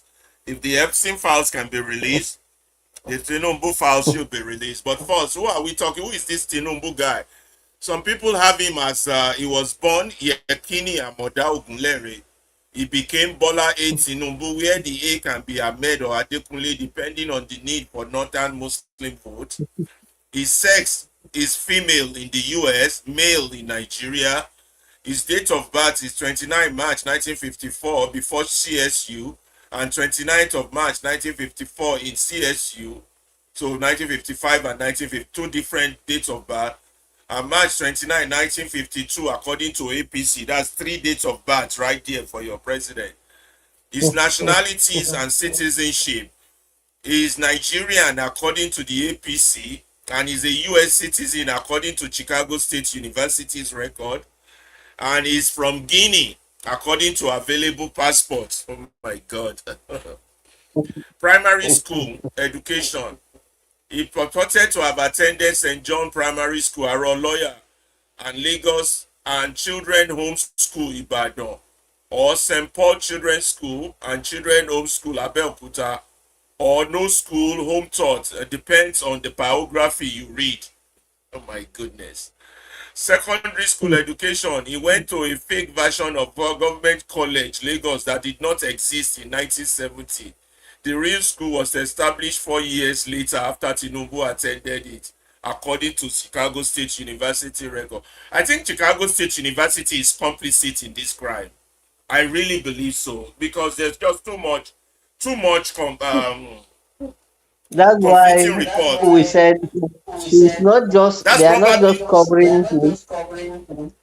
they're probably covering the American institutions that are complicit in this mafia crime.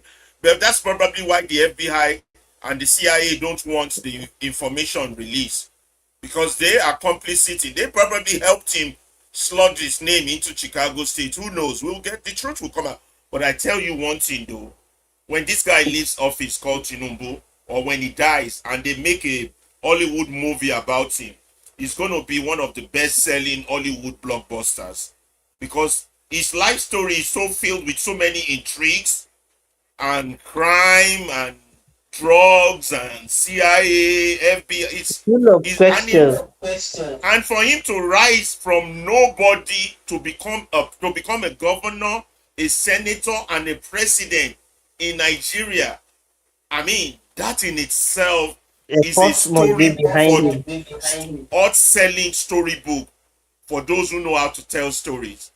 So when he's gone and all these things finally comes out to the public, it's going to be a blockbuster Hollywood movie. I wonder who they will pick to act Tinubu. Let me continue with his biography that I have in front of me here before we go to the FBI files and the CIA files, while the CIA and the FBI or the United States don't want this information released. Is information of a drug dealer released to the public under the Freedom of Information Act. So primary school, we covered that. Secondary school is a fake version of government college that did not exist in 1970, but real school was established in 1974. But the Chicago State University seems to have a record of that. I don't know. Chicago State too has a criminal affiliation that school needs to be. Anyway, since the FBI is protecting information, they're all conniving together in this crime against 250 million people.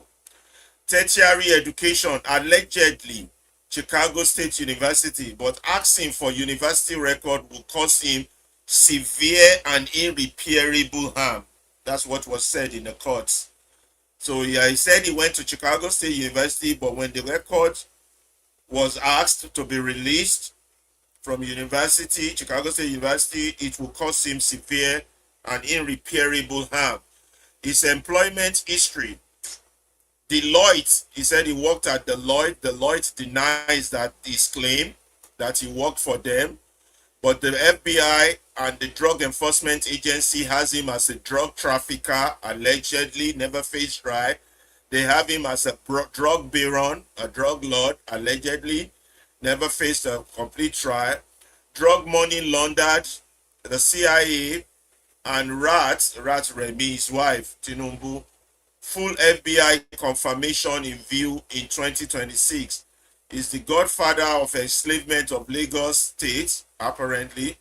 He captured Lagos State and since then been looting through Alpha Beta pipeline, allegedly. So current job, destroying the international reputation, lives and future of Nigerian. This guy, Bola Ahmed Tinubu or Bola Adekunle Tinubu, 3 dates of birth. Nothing about him. This is crazy. You know who I have to blame? I blame the military. Then Babangida, then Obasanjo, then Buhari. Then how did such a man like this rise? No, did you never did a background check or something? Oh God, what a country. Yeah, somebody say if they explain that country to you and you understand, you are a genius, man. You are. I don't know which of the FBI articles we should take. There's so many of them out there. Should we take Tinubu? Whose interest does he serve by Kyo Amatre? I think we should start with that. Let's see what I have on him on Facebook first before we go to X. Let's see what I got on him on Facebook. Abdullah, do I still have you there? These people keep taking you in and out. Oh my, no easy to deal with network. Yes, How many hours we don't deal on? Maybe try put in 30 more minutes. Make we call it a day today. We don't deal on for almost 2 hours. So let's put in yeah, 30 minutes yes, because the network is really bad. We're not even able to do our complete interactive conversation. We don't have Ibukun and you keep going off and on. Let's still do 30 minutes on these Tinubu FBI stories and then we'll call it a day. We'll continue on whenever we can continue because the stories never yes, end. I'm It's like saying a Pandora. It's like a Pandora box. A Pandora box just keep coming, never gives. I've never seen anything like yes, this. I mean, we get problem. We get problem. We get big serious one. problem. I don't know how else to tell you. Nigeria's got big serious problem. Oh my God. It's A big just time all problem bad that news. we have to. That's why I'm afraid if the man becomes an established tyrant, It it will is going to finish. be a continuous process. Look, I have told you guys, nobody's listening. Right now, Nigeria is in 1934-33 Germany, and we are going to 1939 to 1945.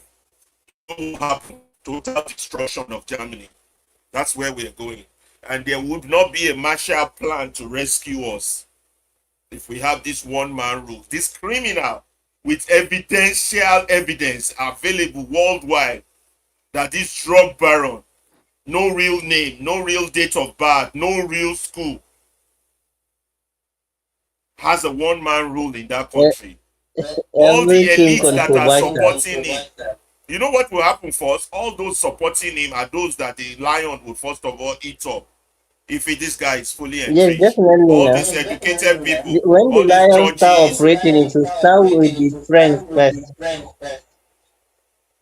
Oh, before we go to the FBI, I wanted to also mention Buratai's rubbish statement, former Minister of Defense or whatever his title is. We'll talk about that, but let's talk No, about the former chief FBI of first. chief of army staff under Former Chief Buhari of Army Staff, Elder and Buhari, yeah, that one. ambassador by where You Tinubu can gave him see that. ambassadorial. Oh, Tinubu gave him ambassadorial position. No wonder. Of course, he would defend his own mouth, its own mouth. So what should come out of his mouth is what come out of his ass is what is coming out of his mouth. I want to glance through my Facebook page, see if there's any news I'm missing out before I go to the FBI files. There's so much of the FBI files. Uh can we go to some good news first before we start on the FBI files? I'm so tired of all this Tinubu bad news.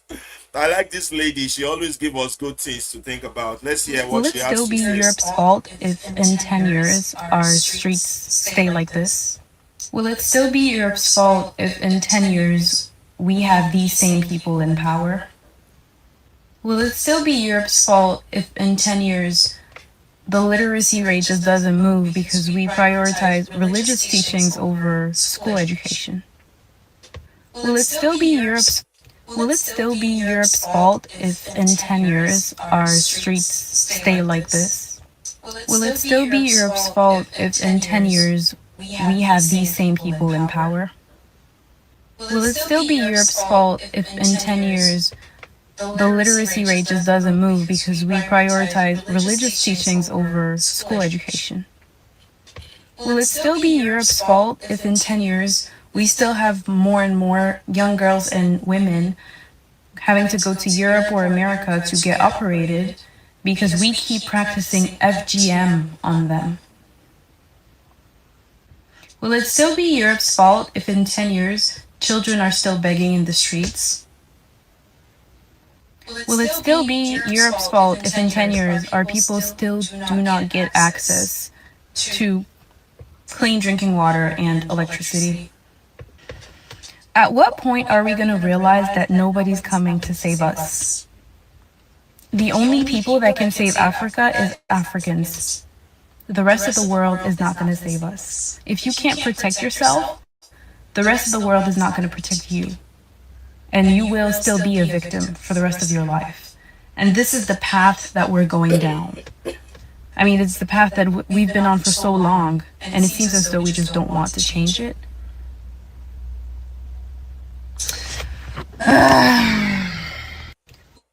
It's so sad. Okay, that's that from her. Sometimes we don't want to accept responsibility, accountability, or whatever it is we are to do. We are calling on God to come and solve the problem that He already created us to solve. Okay? Who is telling Nigerians the truth? We'll come back to the fake ministries later on. I just want to take on these FBI stories. There's so many articles regarding these FBI stories, and then we'll cover whatever else we'll cover. We're working on time now, right? We said, Abdullah, we said 30 minutes, correct? We want to cut it off in 30 minutes. That should be enough talking. Yes. Yeah, let's try and do that. Keep to time. Trying to see. So let's start with the files they cannot show us from Abuja Network News. Let's have this picture of the drug being wrapped, cocaine being wrapped, and all that. We're dealing with drug dealers. This is bigger than El Chapo, or El Chapo, or whatever. This is big news, and that's your Nigerian president. The files they cannot show us. What is the FBI hiding about Bola Tinubu? A word to those who come onto my timeline to insult me for seeking the truth about Bola Tinubu. We don't even see anybody coming out here to insult us. Because they know we are going to give it to them good. Let them come for telling the truth. Abdullah, please be adding your comment. But we thank those that are Yeah, listening to they us on can't come YouTube. at the moment because now they are afraid because they think that we are well grounded. Yeah, they know we are well grounded. We're ready for them. Okay, let's read it. A word on those who will come to our timeline to come talk rubbish. Defending a man at the center of. Okay. Let me start. A word for those who come onto my timeline to insult for seeking the truth about Bola Tinubu or whatever his real name is. Think carefully about your future. Defending a man at the center of this level of national embarrassment is guilt by association, a display of low morality or worse. Consider what is now on the public record established in a United States federal court. In 1993, Tinubu surrendered $460,000 to the American government in a civil forfeiture tied to a Chicago heroin trafficking investigation. Judge Barry Howell of the United States District Court for the District of Columbia has ruled in a black and white that Tinubu was a subject of criminal investigation by both the FBI and the Drug Enforcement Agency, and that the agency's attempts to hide this fact were neither logical nor plausible. And now, this week, the most telling development of all, facing a final court deadline on August 21, the FBI did not release the files. Instead, on August 20, it filed a motion asking the judge for permission to explain its reasons in a secret, ex parte, and in camera, hidden from the public, claiming that disclosure could endanger life and expose law enforcement techniques. Endanger whose life, we ask? Expose what techniques? Ask yourself, what kind of record about a sitting African president requires this level of protection? 3 decades later, 30 years later, these are precisely the exemptions used to shield informant and intelligence assets. The FBI owns filing now raised the very question Nigerians have whispered for years. During my own investigation, I was approached by a man who spent years in prison in Chicago, who had his own story to tell about who put him there. The more I learned, the more alarmed I became. The Epstein files were bad, really bad. We all read what the most powerful men in the world got up to behind closed doors. So ask yourself, what could possibly be in these files that the FBI consider it's too dangerous even to explain in public? Nigeria is a nation over 200 million people, blessed with brilliant minds who could and should lead her. Instead, we are held to ransom by a secret held in Washington, the most important security question in our entire history. A president so compromised by a foreign power cannot negotiate for Nigeria. He cannot look American officials in the eye. He should resign immediately. And to his enablers and defenders, every threat you make, every defense you mount, exposes your complicity to the world. History is watching, so are we. This is written by Kyo Amatre, founder and president of the Worldwide International Letters from Stockholm. The views expressed by the author are based on publicly available court record in Aaron Grisman versus Executive Office for the U.S. Attorney General, Civil Action Number 231816 BAH. President Tinubu has consistently denied all wrongdoing and has never been criminally charged. Okay, this is the intro to our FBI file cases. I hope our 20 minutes left will be enough for us to handle this. There's still more to read because all the articles just keep popping up left and right on this FBI case. Following the example that we have created, when we are tired hold of on, whatever we are the articles just keep popping up. Okay, so let me remove our Facebook page so we can hear Abdullah's comment. That's just the intro to the FBI Tinubu files. We got so much going on this. Yes, What you got to say, Abdullah? Go that ahead. posed a lot of questions because for an African, we know the culture of the Americans. They are the first. Yeah. If you are not for them, or you are not someone very important to them, and important in the sense that you are serving their not only their interests, you are directly working for them. That's They right. won't be able, they won't cover you this much, because if it's not someone that they have like more, they are like, maybe when you say they are the ones benefiting like the large percentage of his governance, so Yeah. it means they won't be able to give to cover him this, because we know in other countries across Africa, you'll be seeing them, they will be releasing some kind of information even without even them being invited Yeah. or even asked to. But here they keep covering since 2022, 2023. We have been battling these issues, but the report has not been released and no clear statement that okay, this is why we cannot give out this information. And them saying that maybe lives will be lost and so many things. So now our life not been, because as for you to have a leader that has questionable character and he put a lot of doubt in what actually that man is doing, because it's breach of public trust. If that person you can't know, like let's say 80 to 90% of his life, because anybody who has a public office is a public property, so he has Yeah. very limited private life. Yes. Yeah, let's keep So the everything should conversation be, short. Abdullahi, let's keep it short so we can cover more. You know, there's too many articles on this Tinubu FBI case. I've got another one here quickly that I want to read, and we're running out of time. We got like about 15 minutes left or so.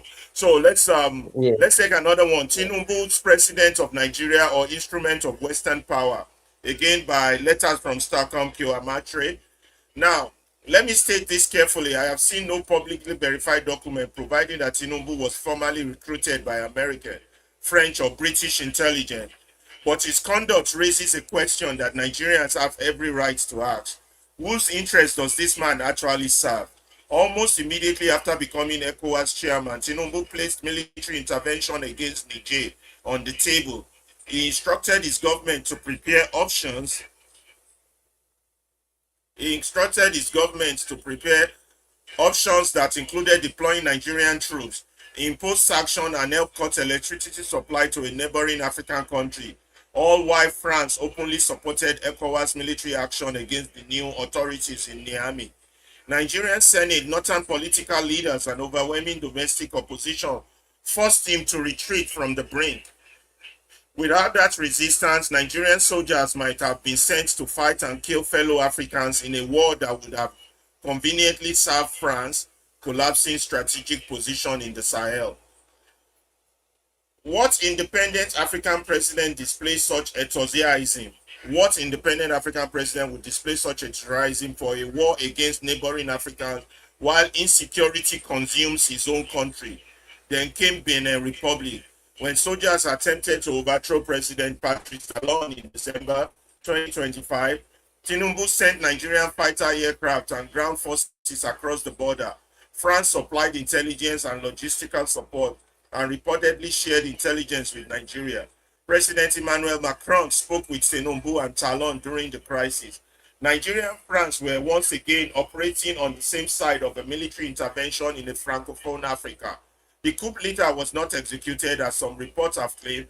Colonel Tigri Pascal reportedly escaped to Togo. But the essential fact remains: Tinubu deployed Nigerian military power abroad while Nigerians were being kidnapped, murdered, and displayed at home. Then the United States carried out strikes in Nigerian territory.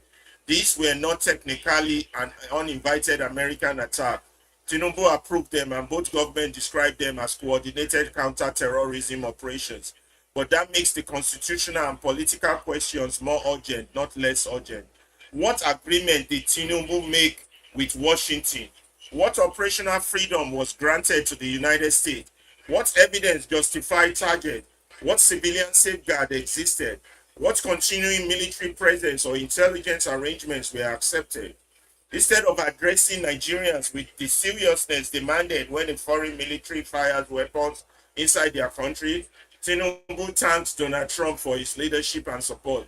He behaved less like the president of a sovereign African power and more like a grateful junior partner receiving protection from his patron.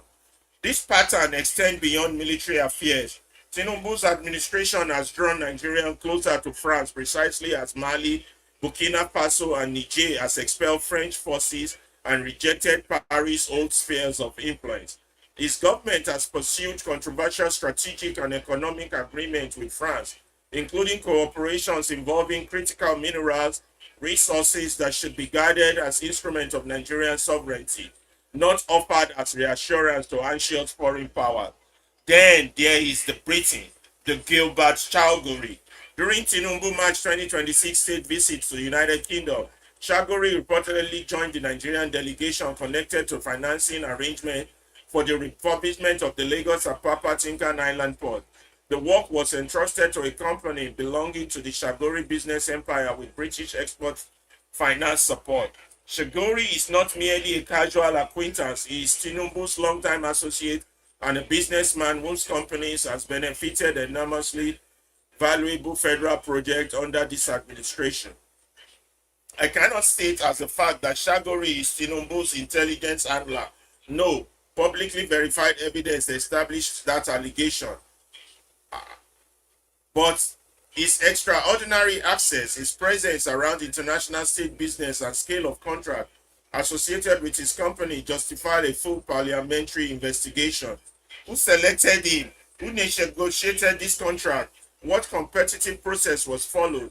What national security screening took place?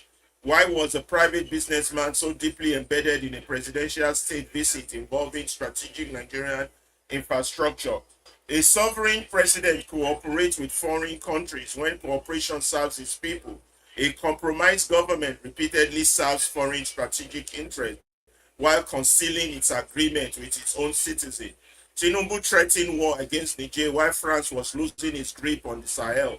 Tinubu used Nigerian air power in Benin while France supplied intelligence and logistics support. Tinubu authorized American strike inside Nigeria and publicly thanked Washington.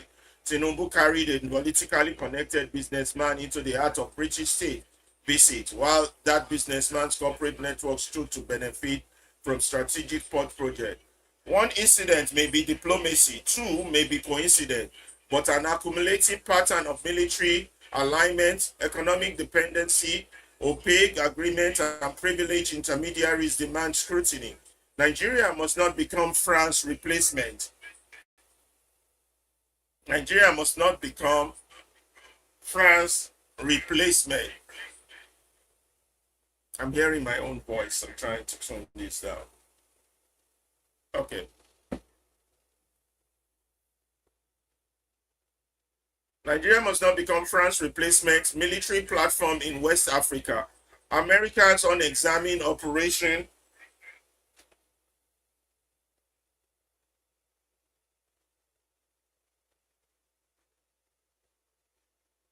Yeah, I'm sorry guys. I'm hearing my own voice trying to stop the echo. Yeah. Nigeria must not become France's replacement military platform in West Africa. Americans on examine operational territory of Britain's export finance marketplace. Nigerian soldiers, territory, minerals, ports, and public money belong to the Nigerian people. The National Assembly must publish and investigate every relevant military intelligence, mineral infrastructure, and export finance agreement made with the United States, France, and the United Kingdom under Tinubu. Until then, Nigerians are entitled to ask, is Bola Tinubu defending Nigerian sovereignty or administering Nigeria on behalf of outside powers? Now, that's from Q Amastre. We thank him for that article.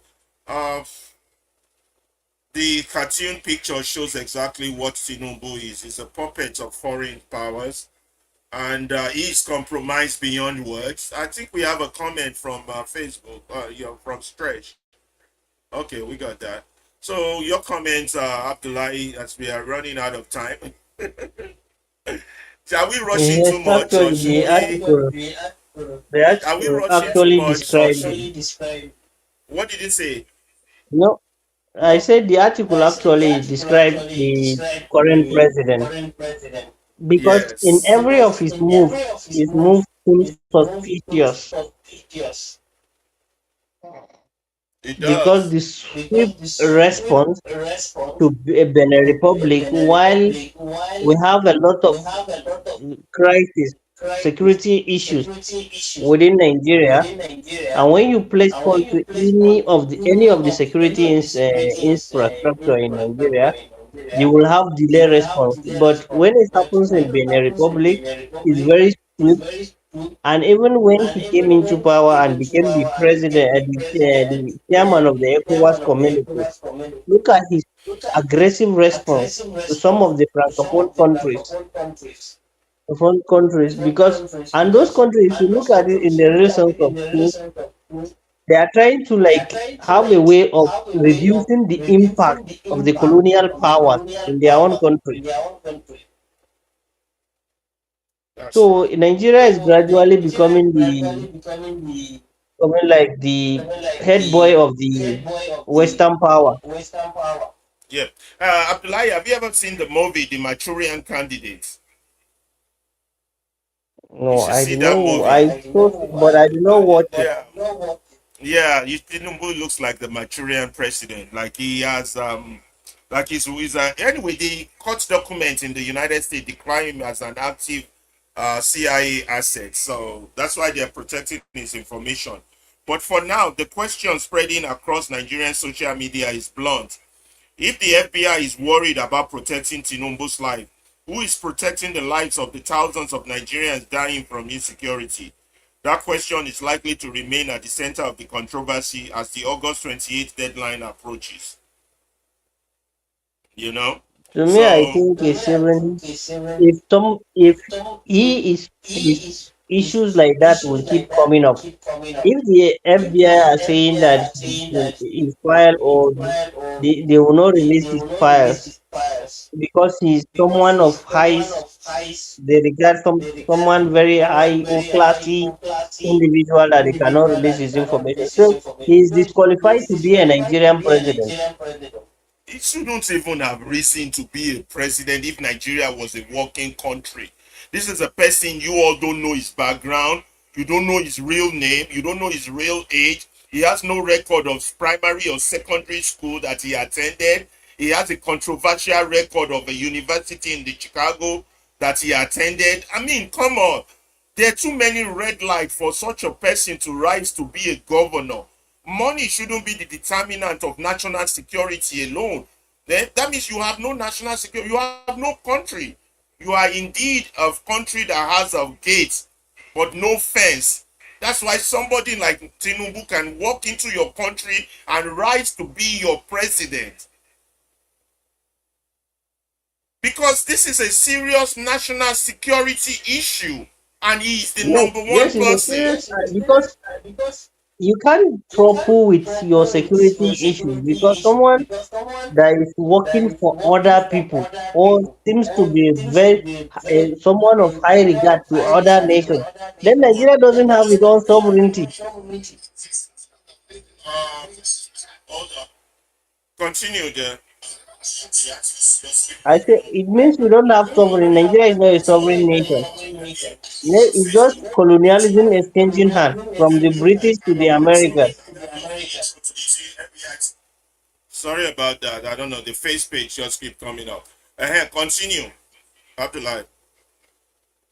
So that's why I said if it is true that Nigerians means serious business, this person has no place to even be within the political candidate that anybody will take and scrutinize. Yeah. And then to make matters worse, people like your former, is it army chief, Burata, are trying Yes, to whitewash the Burata, story. chief of army staff. Let me share that. That's just what's wrong with us? People who should be arrested for their security failure. How did you let somebody like Tinubu rise in the rank that he was not arrested if you truly have a country? You know, And resist we foreign say we have interference. NIA, we have Interpol. We have NIA, we have NSS, CSS. What are these their job? No real name. No real age. Nothing about this man is real. And he's your number one person. Oh no. This is crazy. These are treasonable offenses that if this were to happen in China or Indonesia or any nation, all the military heads will be arrested and executed immediately by firing squad for treason because they have failed to do their job to protect the country from external and internal enemies. And we don't even know which one Tinubu is right now. We can't even define him. Is he internal or is he external? We don't know. And I he's think it's begging the both. FBI. Yeah, I think it's both. And he's begging the FBI not to release his record. How did he rise to be your president? So all those who have been chief of army staff, chief of security staff in the past, from 1960 or 1970 or 1980 or whatever time they want to start counting, should be arrested and executed if it was a real country for treason, for failure to protect that country from someone like Tinubu. Then all the judges who approved him, all the INEC leaders, all the leaders should be arrested and executed immediately for treason, for allowing an enemy inside the country. Now we don't know if it's controlled by the West. We don't know who's controlling it. All we know is that he's begging that the FBI should not release his information. It will endanger life. Whose life is he going to endanger? The lives of the people already dying Apart in from the Nigeria. lives of thousands of Nigerians that are dying. We cease to look at him. You were what position did you say Buratai held when he was there? Chief of army staff. He should be arrested and executed. Because look at him coming out that we should resist foreign interference. Foreign interference is already our number one person. And you, so what are we resisting? Let me read the article somebody wrote. Amaka Blessing Nwachukwu. I totally disagree. Am I sharing it? I wanted to share it. Let me see Yes, if I you are share sharing it. it. Okay. He said we should read. Can you imagine the rubbish coming out of the former chief of army staff regarding this issue? The CIA, the FBI, the drug enforcement are begging that they should not release this man's information, and he is your president. And this idiot who was once a former army chief is coming out to say rubbish. Nigeria is finished. So when they explain that country to you and you understand, you yourself, you've gone mad. Let's just quickly read this and Yes, then we that's can end why. our That's show. how it is. Because if they explain Nigeria to you and you understand, so it means you are mad. It means you're mad. If they explain it to you and you understand, it means you yourself have gone mad because everything defies logic right now. Everything that is happening, it defies logic, it defies reasoning, it defies common sense, it defies humanity. It doesn't make sense. You just got to go, huh? How could that happen? What? Huh? You just got to make those sound. Really? What did you just say? Are you kidding me? That's what's going on here. Some just use it for fun. What? People Oh, use let it me to see. joke. They shouldn't make joke out of this serious issue. This is a national Yeah. security failure. A national security failure. And all security officers involved should be arrested and executed immediately. It's like having an enemy within during war. This is worse than treason. And look at the former chief of army staff coming out to say rubbish, manipulate words. Let's read what Amaka Blessing Nwachukwu has to say on that.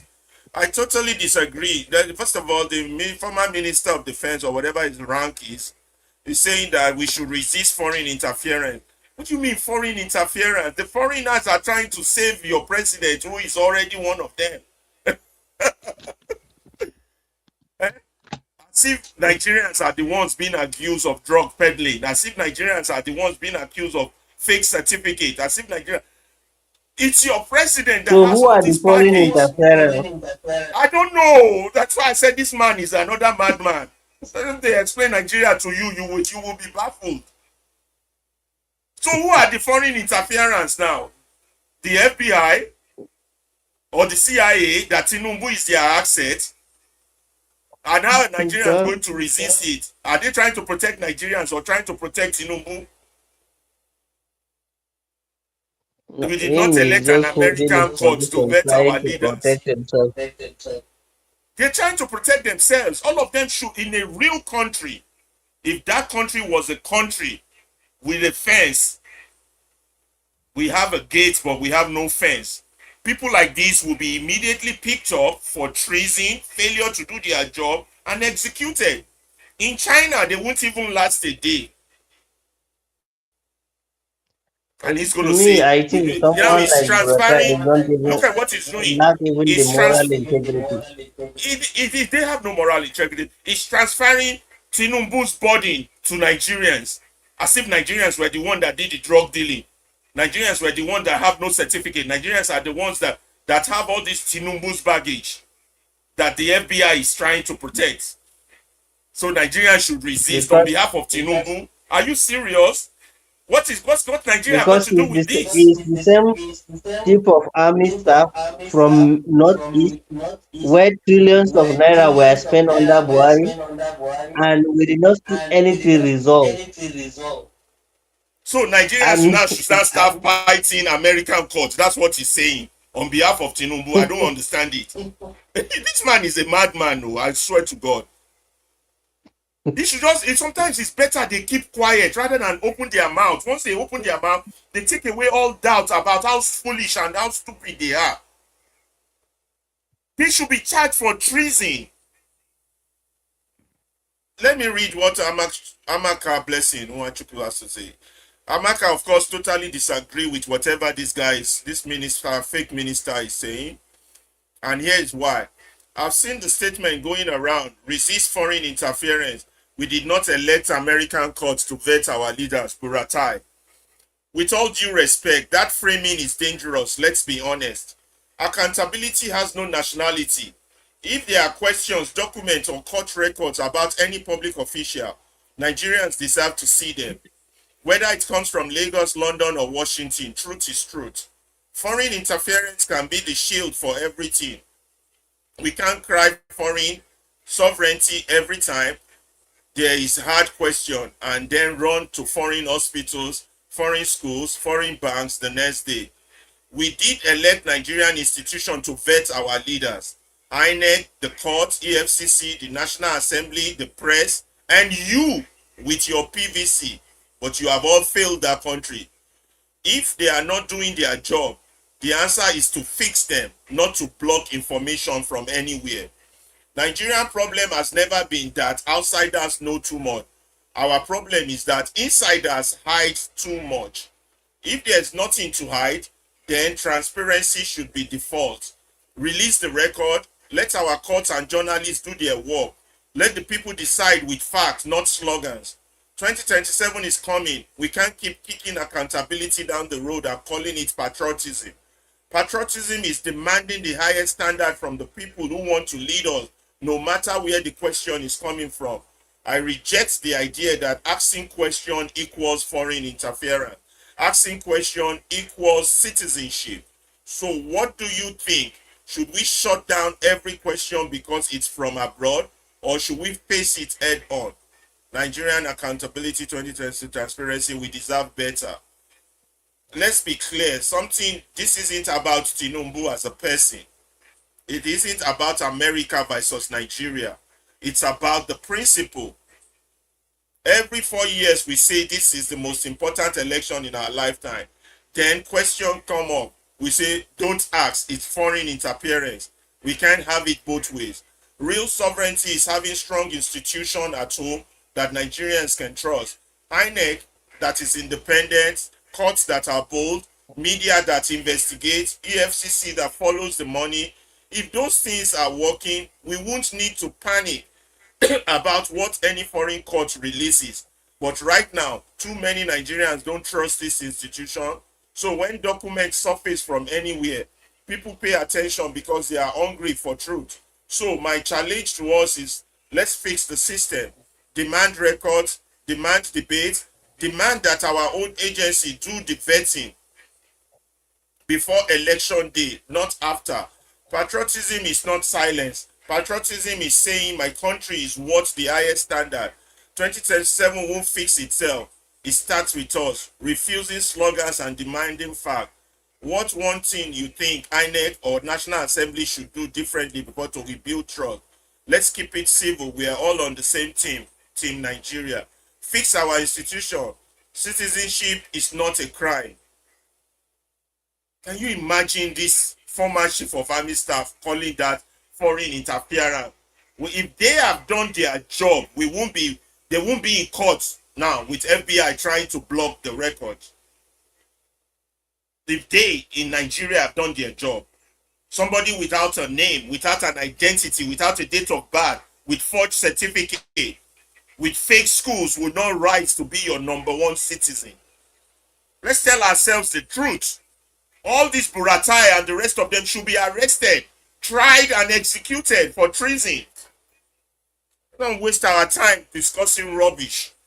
This man should be arrested and tried. Abdullahi, over to you. Let's thank our viewers who have joined us. That's the last one we're going to be giving you for today. We've been here almost 2.5 hours. We thank you all for joining us from Facebook. We thank you. YouTube, we thank you. Twitch, we thank you. We're sorry for the audio section of our X didn't work out pretty much today, and we lost the Bukun due to network problems from Lagos. But we only have Abuja and Chicago reporting. Thank you for our Instagram people, Kentucky, Osun, Ola, Malam, and Malam. Thank you all for that. And our TikTok people, always the list is always too long to release, but we thank you all for joining us. The few names that I can see now quickly call me Egbalogbe. There's too many of them. Some are even numbers. I can't be calling those numbers. That will take us too long. We're running and trying to close. Ed Adi, trying to stay focused. AI summary, lead Curry, Kia Baby, user 321, and Joseph. I gotta stop. It's too long. If I didn't call your name, please, it's not an oversight. It's just the names are too long. I cannot see the names on YouTube and Facebook, but I thank you all for joining the Movement Radio. This is a radio station that is trying to move our country, Nigeria, towards freedom. We're trying to change narratives, empower the minds, and the medium whereby liberations of the mind is our primary target. We believe Nigeria only has three problems. Our collective silence, one, two, the enemies within, there's so many of them. And then the big man, people like this Buratai, Tinubu, Babangida, Obasanjo, and the rest of them. Buhari, all that, the big men, And Nigeria only has three problems. If we can get rid of the enemies within, we believe in the Movement Radio, identify them, castigate them, then our voice will rise collectively and the ruiners would run away. That's an objective belief, and that's what we are pursuing, and that's why we started the Movement Radio, to try and educate, inform, and enlighten the minds of Nigerians. We believe that Nigeria's struggle has been mischaracterized as a pro-democracy one. A lot of Nigerians have died over this pro-democracy issue, but they've all died in vain and for nothing, because that's not the real issue. It is not a pro-democracy problem. It is a liberation struggle, but the liberation struggle is a one that is awaiting the minds that are conscious. 99.9% of Nigerian minds are not conscious. Now, Nigeria right now has been captured, have been hijacked by a most rapacious, a most satanic, a most evil class of evil men. And it is our duty to speak up, speak out, and speak against them so that the people can liberate themselves from this evil that has put in a bondage upon the people. This is why we exist. This is why we do the Movement Radio. Now we are here to counter opinions. Opinions are like assholes. Everybody has them.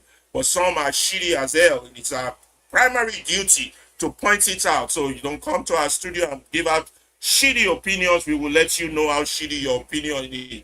Just like this Buratai's opinion about foreign interference. That is shitty as hell. Excuse our language. So that is what I've got here from Chicago. I'm Alaba Ferreira for the Movement Radio. Thank you from joining us. Facebook, YouTube, Twitch, X and Instagram and TikTok. Thank you all for joining us. I'm handing over the last speech to Abdullahi Salusi from Abuja, who will be closing on behalf of Ibukun Obikun Oluwa from Lagos, and then we will call it a day and see you for a fresh episode on Tuesday and repeated episode today and tomorrow. Thank you. Abdullahi, over to you. Close it up for us. Okay, thank you, audience. Thank you all for staying tuned, and we all respect you. We respect your opinion across all the social media platforms: Facebook, YouTube, X, TikTok, Instagram, Twitch, wherever you are, and wherever your geographical location. So we say thank you, and you will implore you to always come, invite one, invite two, invite as many as you can. Let's have it as many as we can, because this is Nigerian project, and Movement Radio is the voice of liberation. We hear, we educate, we inform, we don't entertain, but we what? We enlighten. Because in Nigeria at the moment, we don't need entertainment, we need education, we need information, and we need to be enlightened so that we'll be able to liberate our mind, so that we'll have that Nigerian project that will actually give us the total freedom, which will make us mentally free from the bondage that we have been captured from. And then let's make the realness run. Let's have actual leaders who have empathy, who have passion, who have vision, and who are patriotic. Let's have a Nigeria of our dream, Nigeria that we will bequeath something worthy to our children and our grandchildren. So on behalf of myself, Abdullahi Aliyu, and my brother in Lagos, Iboku Olua, so I say let's meet on Tuesday by 5 Nigerian time and 11 a.m. Central American, and let's do it again. Like, subscribe, and share. Thank you. Yeah, thank you very much. Like, subscribe, share, tell people about us, listen, educate, and thank you for joining us. God bless you all.